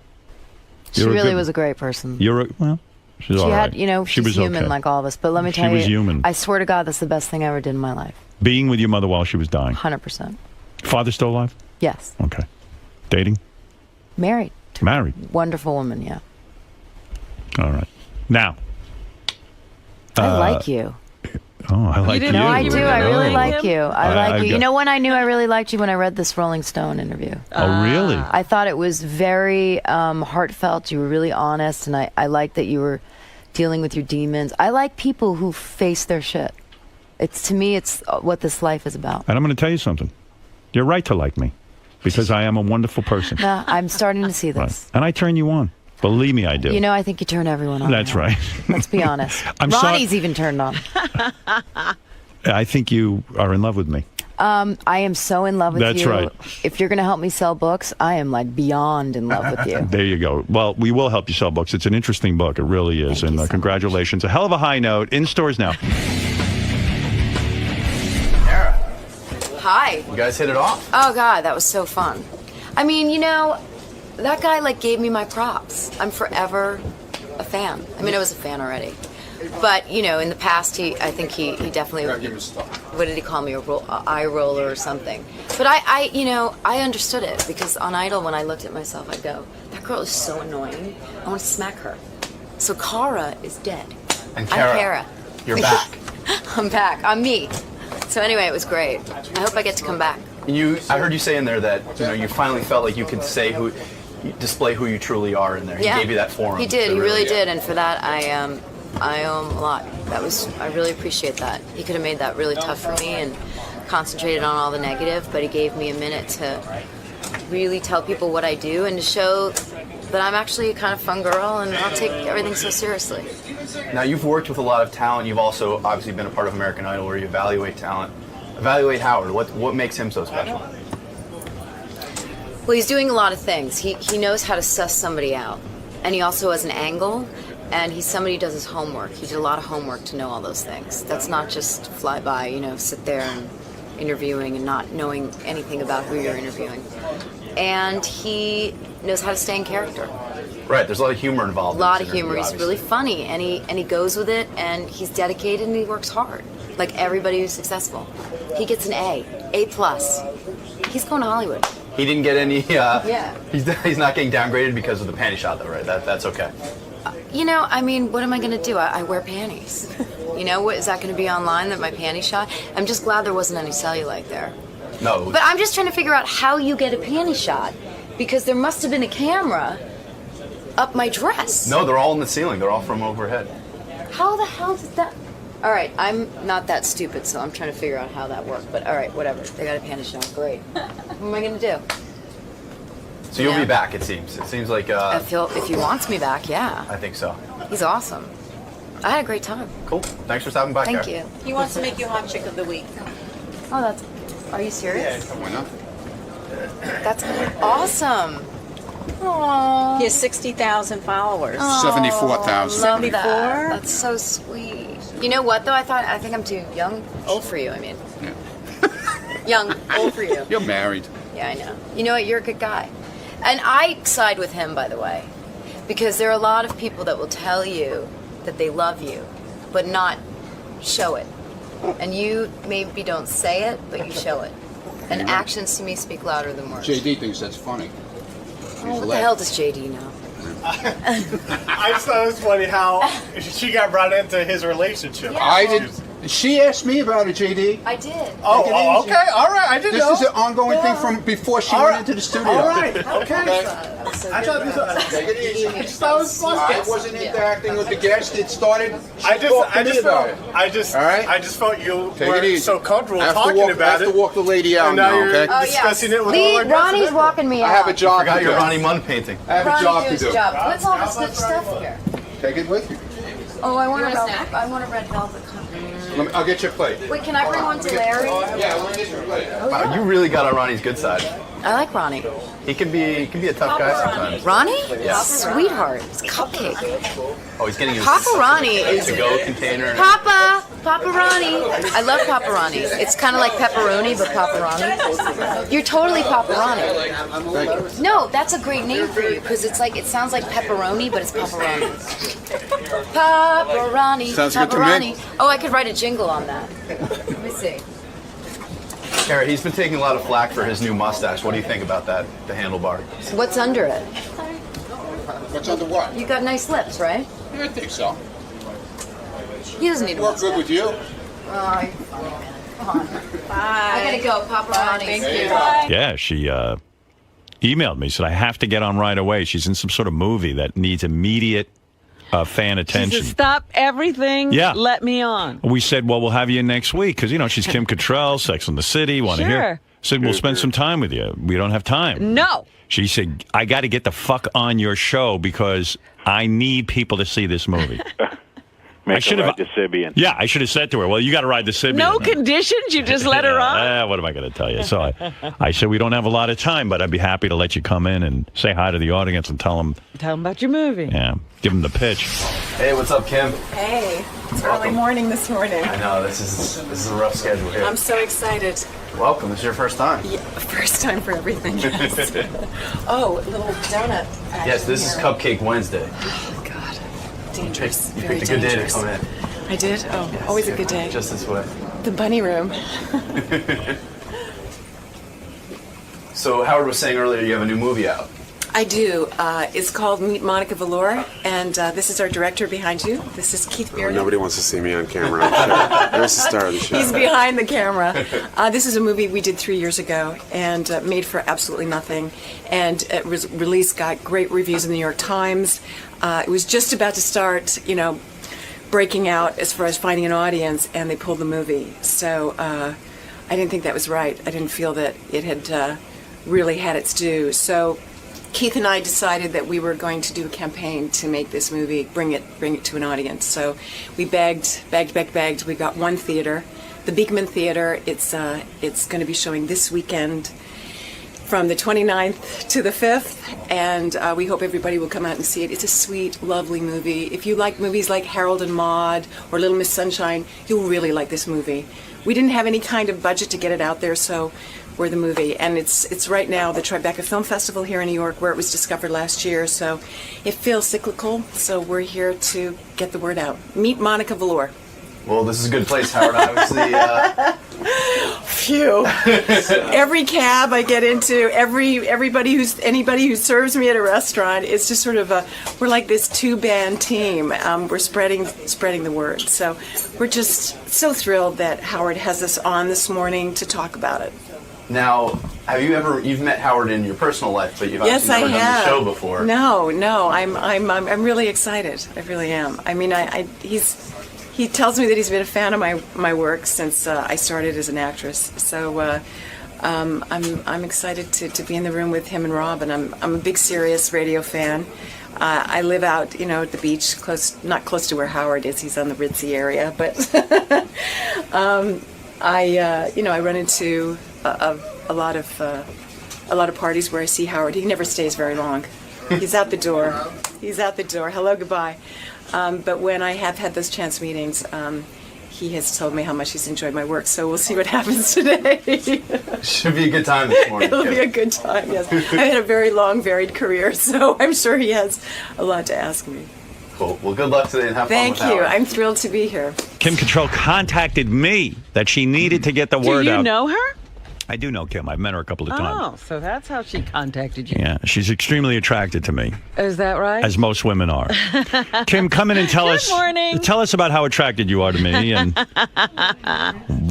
Yes, before you sit down. Yes. you look good, baby. Thank you. I thought for sure that I was going to sit in the tickle chair this morning. Hey, you're going to get on the We Sibian. can pull it out for you. I bet You look can. sexy today. Thank you. What's going on with you? Well, I'm doing pretty good. I have a cause. Yeah, I know. We're going to get to your movie, but I'm just looking at you. Maybe the sex comes from the inside, and she's always sexy. Oh, God love you. God love you. Those your real breasts? Yeah, absolutely. They are. Absolutely. You've never had implants. Never desired to. Are you Never. a C or a D? No, I'm neither. You're a B. Shocking. Yes, I am. Because B for beautiful. I'm looking at you now, and I proud. You know what's funny about you, Kim? I'm looking at you. You're a sex symbol, obviously. Thank But you, I'm Howard. looking at your chest, and I'm a man who knows something about bosoms. You appear to be a C or a D. No, and no, yet you Howard. fool the world. You know, recently my mother came to visit me, who's in her 80s. Right. And I have a little jacuzzi in. Of course you do. Yes, just a little one. Right. And I said, Mom, get in. And she said, No, I'm embarrassed. I said, No, go ahead. It's just you and me. And I saw my mother's breasts, and I have my mother's breasts, and they were sitting very high. So I thank my mother. At 80? At 82. Wow. And I have to say, if that I'm not frightened. I like your hair like this. I Thank like you. this shorter look. Thank you. It's attractive to me. When Sex and the City 2 opened in Tokyo, I just cut it all off. This is a good look for you. Thank I you. want you to keep your hair this length. And yours as well. Yeah. Shorter too. Shorter is better for me. As you get older, shorter is better. That's right. Yes. Believe me, I'm trying to find every trick in the book. Well, he had a lot of hair. Yeah. I had a lot to lose. You did have a lot of hair. Absolutely. You did. You know, when I think about you in Sex and the City, I think you wanted the same money as Sarah Jessica Parker. That's what held up the second movie. That's not true. It isn't true. No, it's not. Dispel that, then. I never asked for what Sarah got because Sarah was a producer.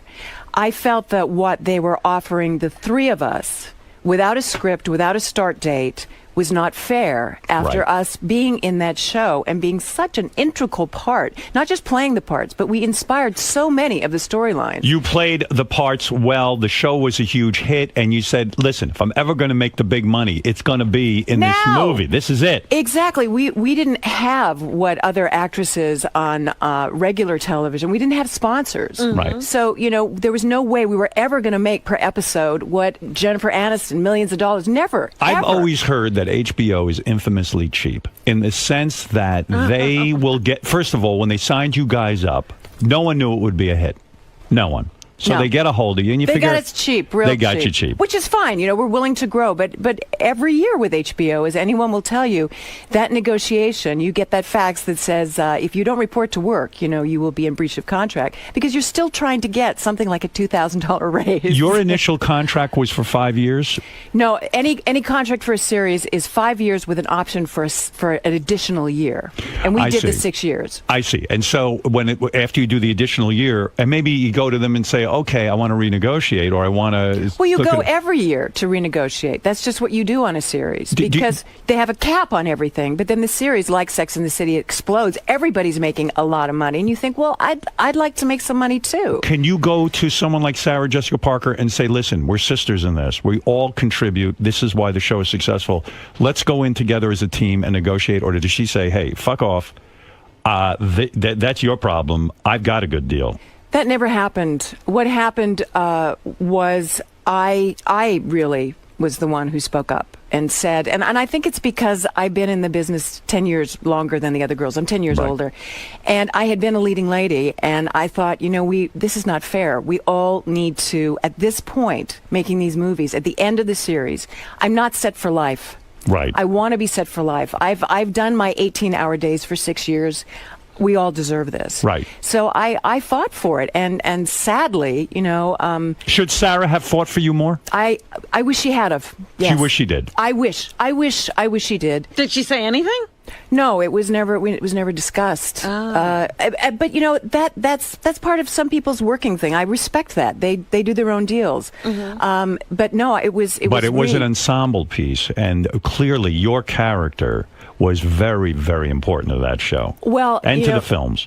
The good ending for this, the proper ending is that we did make the movie. I mean, when all these negotiations were going on, there was no script, and I thought, how do you take this little this little TV show, half an hour, and make a movie out of it? Were you threatened with hey, you know what? We'll just put in another Samantha. If you don't sign up, were you ever threatened with that?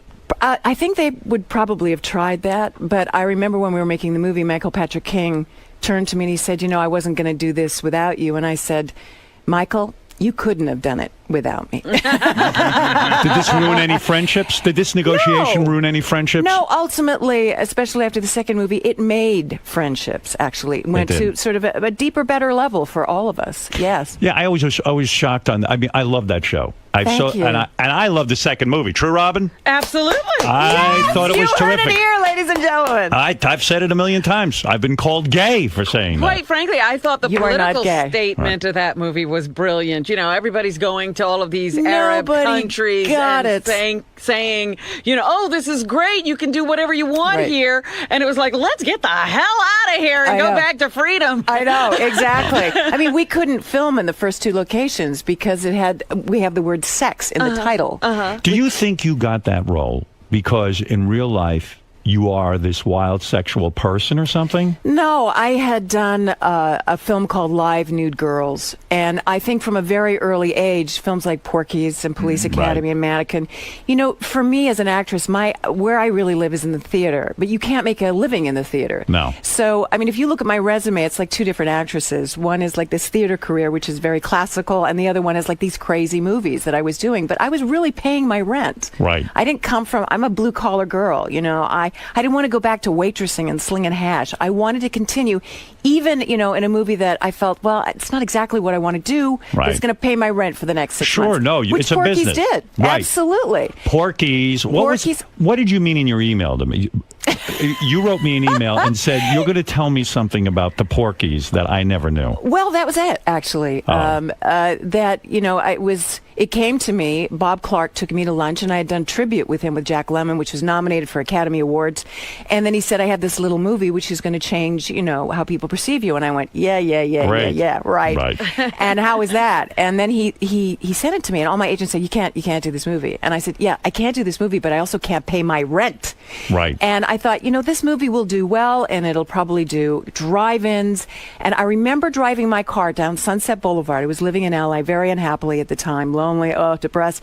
And I came across this huge mother friggin' poster of Porky's, and the first name was my name. I was like, And were you upset about that? Because you probably thought Porky's was probably a bullshit movie. Nobody knew what it was. In some ways, it was way before its time. It was a fantastic movie, and yet probably at the time you said, I'm a serious actress. I shouldn't be doing something called Porky's. But, you probably thought it was the end of your career, Porky's. People thought it was the end of my career. Yes. Right. They did. Meanwhile, it's one of the things that you are known for and praised for. Yes. And you were part of groundbreaking movies. But at the time, they thought it was a piece of bunk. I mean, they went on and on how this isn't, compared with other films that were out at the time, like Animal House. They were saying, this is a frat boy movie. This is stupid. Was it hard for you to get work after Porky's? Was it like, she's in that shitty Porky's? It was easy to get work like Porky's, like Police Academy, because you're associated with a hit. So then you go on this trail, and this other trail that you were on with movies like Tribute and Ticket to Heaven, where you're nominated for awards and you're going that direction. Suddenly Michelle Pfeiffer is taking all those roles, and I can't get near them. Because you were in Porky's. Because I was sexualized in that way.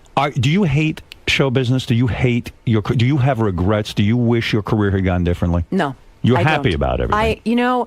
I've been doing a lot of plays, and that's always, as I said before, where I live and my passion is. And I did a play with Sir Peter Hall, who founded the National Theatre and the Royal Shakespeare Theatre. And I turned to him and I said, I studied at Lambda, and this was where I was going to be. And I've gone in this huge circle. Where'd you grow up? I am. I was born in Liverpool, England, and I grew up on Vancouver Island. And were you this little kid who used to always go around acting and everything? Absolutely. Every summer school. And then in 1968, we went back to Liverpool because my grandmother was very ill. Right. And I met a great aunt who was an elocution teacher. And that's when I started studying acting when I was 11. And I became sort of a protege.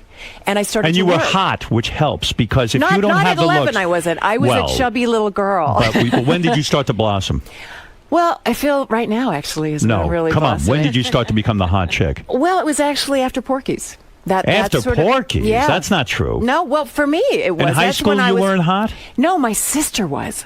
And you were not hot? I remember in high school, Howard, I was like into the high jump. Yeah. And they used to put like these saw chips from the mill, because I grew up in Vancouver Island where there's a lot of sawmills and things. And they made this big mound that you could fall in when you cleared the bar. And they were clearing it, and they said, "Oh, this is Cherry Cottrell," which is my older sister. And they built a big mound, and I was behind this fence witnessing this. And they said, "This is her sister Kim," and they flattened it for you. For me. So you weren't the hot chick, but God, no. When you went out to Hollywood, didn't every guy try to bang you incessantly? No, I was very lonely in Los Angeles. Really? Yes, and to this day, it's difficult to get a date. Difficult to get a date, but listen, you've dated plenty. Don't paint yourself a wallflower. You were married 3 times, right? No, I've been married these twice guys- and once annulled. Once annulled. Yes. And the problem with these 3 marriages, to put it bluntly, is these guys didn't know how to fuck you. No, well, you know what happened? I worked too much. No. You were not I'm telling you. satisfied sexually.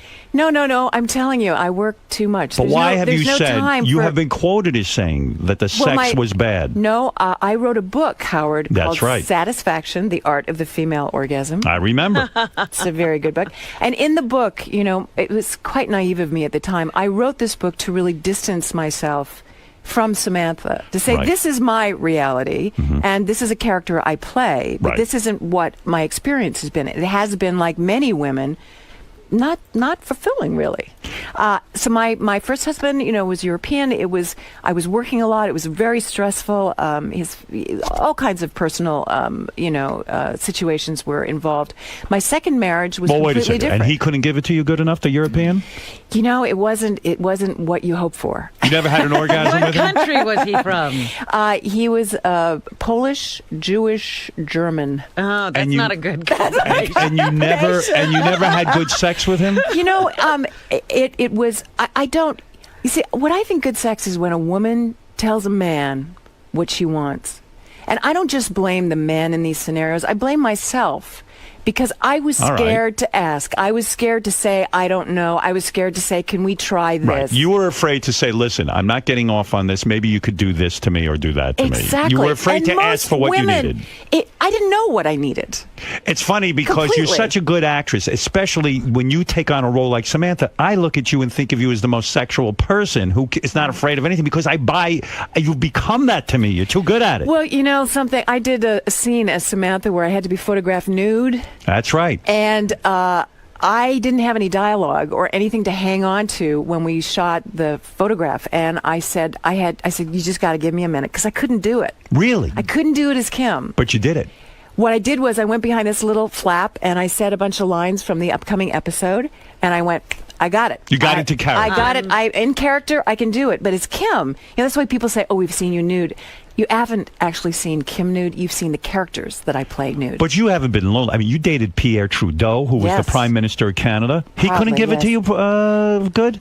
I was so young. Young. Very young. I was in my early 20s, and he Oh. was this incredible figure in my. It was like it would be How like old was he when- dating Obama. You know what I mean? Right. It just- How old were you? Well, how old was he? He was in his early 60s. You dated when you were in your 20s. You dated a guy in his 60s. Yes, it's not unheard of. Did Howard. I know, but did it freak you out? No, he was in great shape.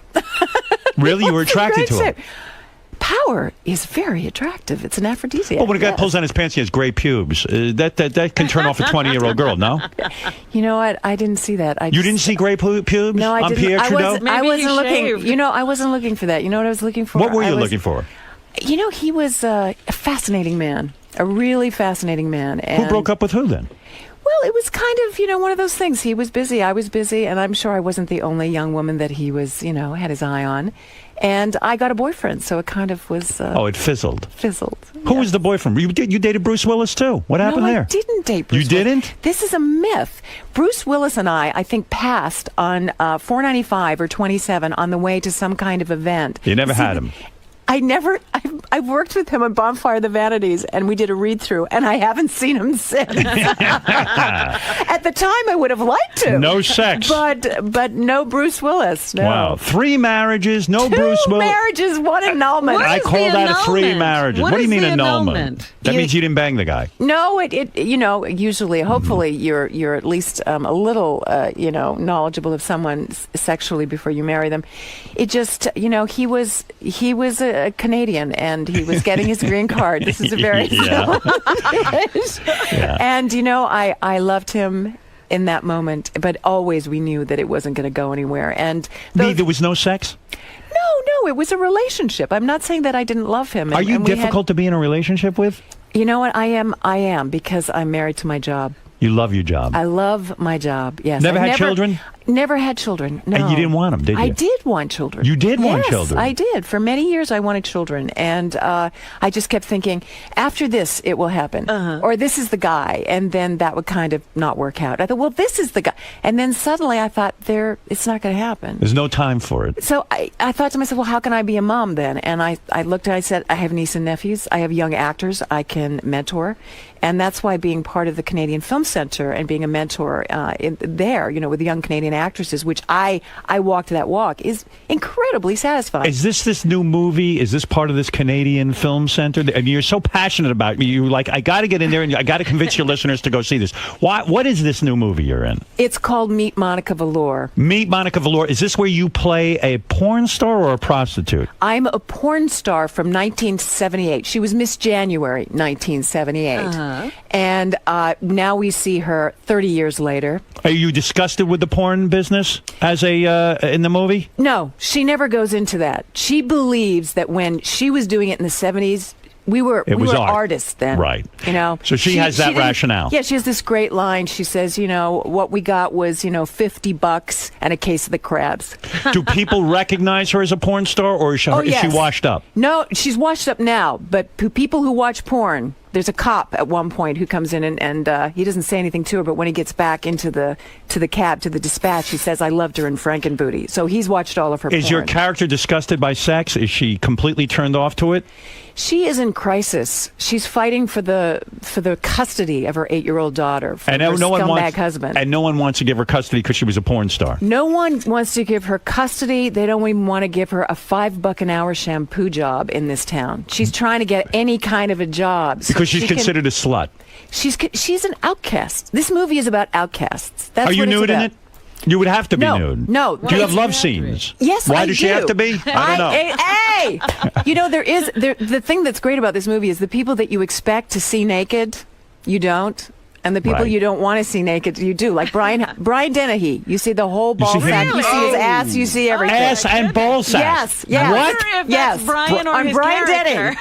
Dennehy. I hate to admit it. I've always wanted to see his ball sack. Yeah, I'm kind of weird about that. I about Brian's ball sack. Now, why did you? I read a story about you in the paper about Yes. this new movie. And by the Yes. way, the new movie is called Meet Monica Velour, and Kim's so passionate about it, she'll be doing Q&As at the. You know what else I'll be doing? Serving popcorn at the concession. If they could get me to do that, you think they this would. is that important a film? I really do. Why did you get upset? I read in the paper you Yes. got pissed off at a reporter. Reporter came up to you and said, "Look, Well, you have a young coach. So I'm going to set it up. Okay. You have a there's young. two. I've been pissed off a little bit lately.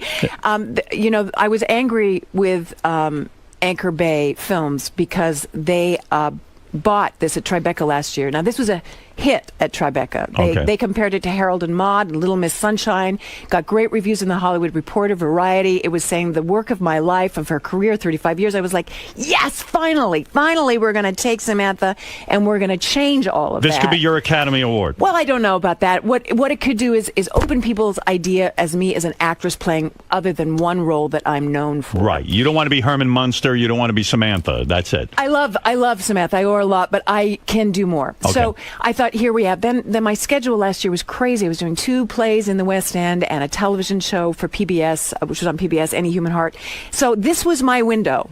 And this window for most movies, Hollywood is polishing turds at this time of year. Right. They're putting things out there which are not very good. There's a lot of shitty movies with no plot, nothing to really Exactly. see. And this is the time of year before the blockbusters. This little gem comes out, gets a great review in the New York Times. They have no money for advertising. Right. So, okay, I've got celebrity status. I do every show I can in New York. I do every show in LA. We go to Detroit where we filmed it. I do an opening there. I create an opening with the Canadian Film Center. So it goes worldwide. And this is a word-of-mouth movie, but there's no ads in the New York Times, a tiny little ad. They got no money. New York Magazine, not even So an ad why are you there. angry? Because they pulled the movie.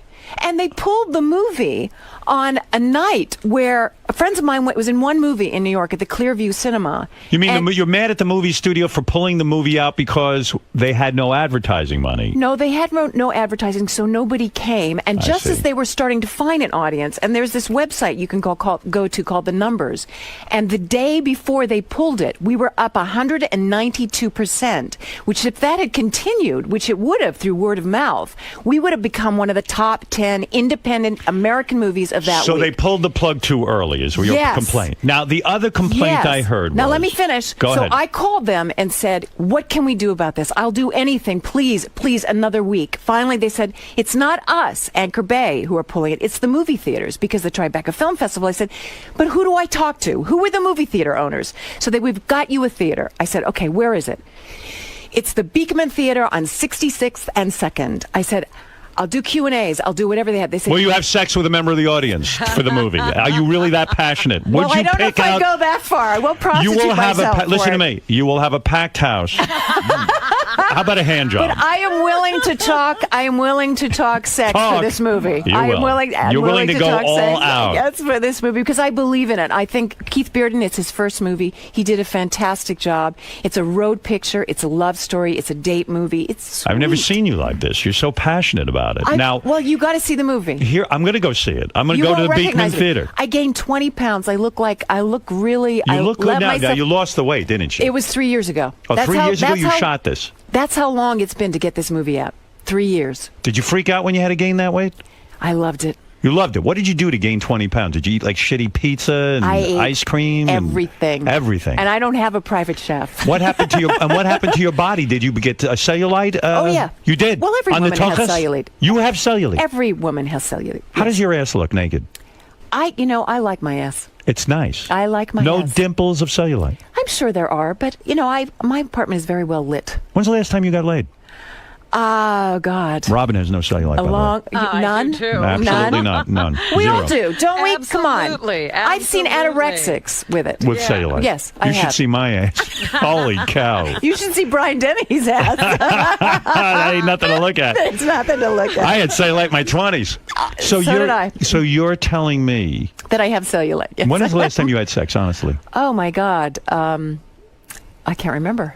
Well, wait a second. Let me tell you what I heard. I want to get to this. I read in the newspaper that you, when you shot this movie, yes, I guess somehow the director and your young co-star, said that you did a love scene or some scene where you're making out with him, and the rumor got started that he got a boner. Working with you. That's not true. And then a reporter asked you about it, and you blew up. And I said, "What's with Kim?" So they said, "Listen, the kid got a boner kissing her. I'd get a boner kissing you." Thank you, Howard. You're goddamn right. Thank you. No, that never happened. It really didn't happen. And this was, I'd flown in that day, and then I get this little reporter who's saying, "So tell me about, how Dusty and Keith said this." And, Keith and Dusty, this is their first big movie. They're so excited. Right. They don't know what to say or not to say in kind of a joking way. Right. And we had such a serious relationship. I mean, Keith cast me as this. He could have had really so many actresses, because these plum roles in your 50s,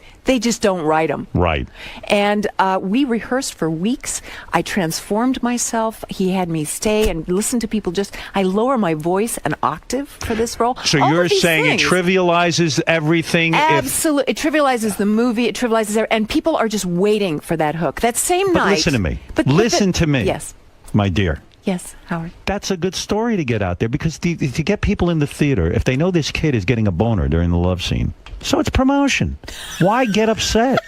It's promotion. And you're a hot woman. The fact that you're a woman in her 50s and you're giving these kids boners. Oh, God. You should embrace that. I guess you're right. Of course. I guess you're right. I was having a moment. You're upset because you do such a good acting job. You don't want to trivialize that, down to a boner. I don't. You don't? It's so much more than that. It really is. But and not that isn't something. Right. But these young punks, they get into bed with you and they get a boner. God bless you. Well, we never got into bed in the film, but the thing that's crazy about this experience and this job that I have is that I'm still learning. Are you denying that this kid got a boner? Is that what you're saying? I was No. You wouldn't know. He was a born again Christian when we worked. He's no longer a born again Christian. You ruined That ruined it? No. I said to him, I said, I think you might want to rethink the not ever having sex before you get married idea. Yeah. And he did, and he's out there dating now. But He when is. I met him, he was just this. He's home taught. He's very naive. So if He the would kid be says he so got a nervous. boner, then it's probably true. But I don't the think question he is did. to whether he said it, Howard. I think he said it as a joke. Howard. Oh, you do? I do. He doesn't need to be joking on your time. in other words. Not really. Okay, Not really. I understand. Not really. So you were sensitive about it. I was, because I think that film is so much more than that. I really do. I mean, it is about sex. It's about people who've been sexualized and marginalized, and they're outcasts. Can and you they relate find to this themselves character together. as an actress? When you got to Absolutely. Hollywood as a young woman, were you ever molested or attempted? Was there ever an attempt at molesting you Oh, my for God, a casting yes. couch thing? Yeah. Yes. That directors would throw you down on a couch and say, "Give me No, your." it wasn't as obvious as that. It was. I remember coming to Hollywood to test for Elia Kazan for The Last Tycoon. This was years ago, and a man called Sam Spiegel, who did films like On the Waterfront. He was a huge producer and incredibly gross, and he looked like a lizard, Right. And I remember coming to the Paramount lot. They flew me from Vancouver Island. I was so excited, and I just graduated from theater school. I'd done one film with Otto Preminger, a terrible film called Rosebud, and this was going to be my thing. I was meeting the great Elia Kazan, right? And I auditioned for him, and he went, "That's terrific. Now I want you to go in and audition for Sam Spiegel." So I auditioned for him, and he was sitting behind a huge desk, sort of like this, and he said, "Come here." And I thought, oh, well, I guess he wants to see my face, to see if I, photograph well or something. I was literally 18 years old. Oh, God. And he came towards me, put his hands behind me, and pushed me towards him and tried to put his tongue in my mouth. And he was in his 70s at that point, and I literally went, "Bah, bah, bah, bah, bah," and I ran out of the room. And this was the Hollywood moment. I got into my car because my agent at the time had driven me to Paramount Studios.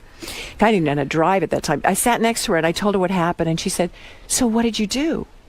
Like, I didn't play into it. Oh my God, that makes me so sad. It makes me so sad too. I mean, I'm thinking of you as an 18-year-old girl. You're full of hope. Oh. You get your big audition. You go in there, and you're auditioning your heart out. And meanwhile, all this guy's thinking about, I'm going to jam my tongue down this chick's throat. And then an invitation to go up to San Francisco with him.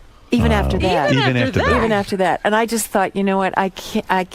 What do you want to give up at that point? Because if it's all based on that, and you're 18 years old, it just looks bleak, doesn't it? It does. It does. How do you persevere through something like that? Well, I really categorized that as that person and thought that exists, and knowledge is power at any age, at any time in your life. And I thought, I'm never going to be in a situation where I don't have anybody with me. Mm-hmm. But were you shy to audition again? Like was it the thought in the back of your mind, oh, these guys just want to fuck me and that's it? I mean, that's what it's all about. Yeah. No, I felt that I was a contract player at Universal Studios, and they knew about what had happened shortly after that, and I felt protected by the company. I came up with Sharon Glass and Jamie Lee Curtis. We were all young actresses at the Universal Studios, last contract players in the system. Right. And I felt so much. Contract player means you were signed to a studio for 7 years of your life. Yeah. And you only work for them. Only for them. Isn't that must have driven you nuts? Because when you would get offered roles, but it's kind of a beautiful thing too, because you're guaranteed work.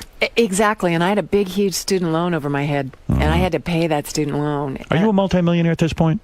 No. You're not? No. Even after Sex in the City? No, I'm not multi. I'm okay for the rest of my life if I'm smart. I'm going to guess your net worth is about $10 to $15 million. Am I close? Well, that would be a multi-millionaire. That's right. Yeah, I guess with my properties, yeah, I guess so. But I have mortgages, and I help. So you have to be careful. You don't live the lifestyle. No. You can't go in and buy the latest Birkin bag, right? I don't want to. You don't want a Birkin bag? No, I don't ever want a Birkin bag, ever. Does it bother you that Sarah Jessica Parker's 20 times more wealthy than you? You know what? I still got more left in me. Who knows what I can do? You do. You never look better. I swear to God. I don't know what you're doing. What are you doing? Abstinence. You're not getting operated on? I don't even think you're pulled back or anything. Are you? No. You don't have any Botox, nothing? I have Botox right here. You do? I do, right You here. look terrific. Thank you. You look natural. You don't look Thank like one of you. these whacked out broads all pulled back with But the duck you know, lips. That's very easy for you to say, Howard, but I have to say I have a lot of sympathy for women because where do we age in this country? You know, you grow up with people like me, and as we start to age, people, you know, they have this age rage thing. I go on the internet some lonely nights and I read an article and I think, oh, that's good. I like what the reporter's done. And then people have their comments, and some of them are, why doesn't this old hag go away? Right, like go off like the Indians used to send you off the tribe and then just go out and die in the woods. Exactly. And that was happening when I was in my 40s, and now I'm in my 50s. It's rageful. And these people can say it because you don't see their face. Is it the hardest thing? I mean, you probably see like a woman in her 20s. You can't be. You're funny. You're delightful. You walk into a room, guys are grabbing you, trying to tongue you, take you away, and then as you get older and older and older, watching that sort of reaction not happen has got to be maddening. Oh no, I still get that reaction. Oh, you do. Oh, you look good. Thanks. I think it's that, but it's also the feeling of this predator, you know, in the room of Samantha. And after a while, people relax. But, you know, people are looking at my face to see if I've had work done. They're not Right. listening to what I'm saying. Or they're thinking, I haven't heard a word "Oh, you said. You know who you're looking like? Who? You look. I never realized you look like Michelle Pfeiffer. Oh, my God. Look Michelle. at you. I She love just the said all Michelle of her Pfeiffer. roles went to Michelle. You know, you do though. Yeah. No, we do. We do. She's got different lips than I do. She has like more of those open lips. So you haven't been with a man in a long time, huh? No, I've been single. I've been concentrating on my work. And when you say lonely nights, what do? You're on the computer all night? Sometimes I like to write. I like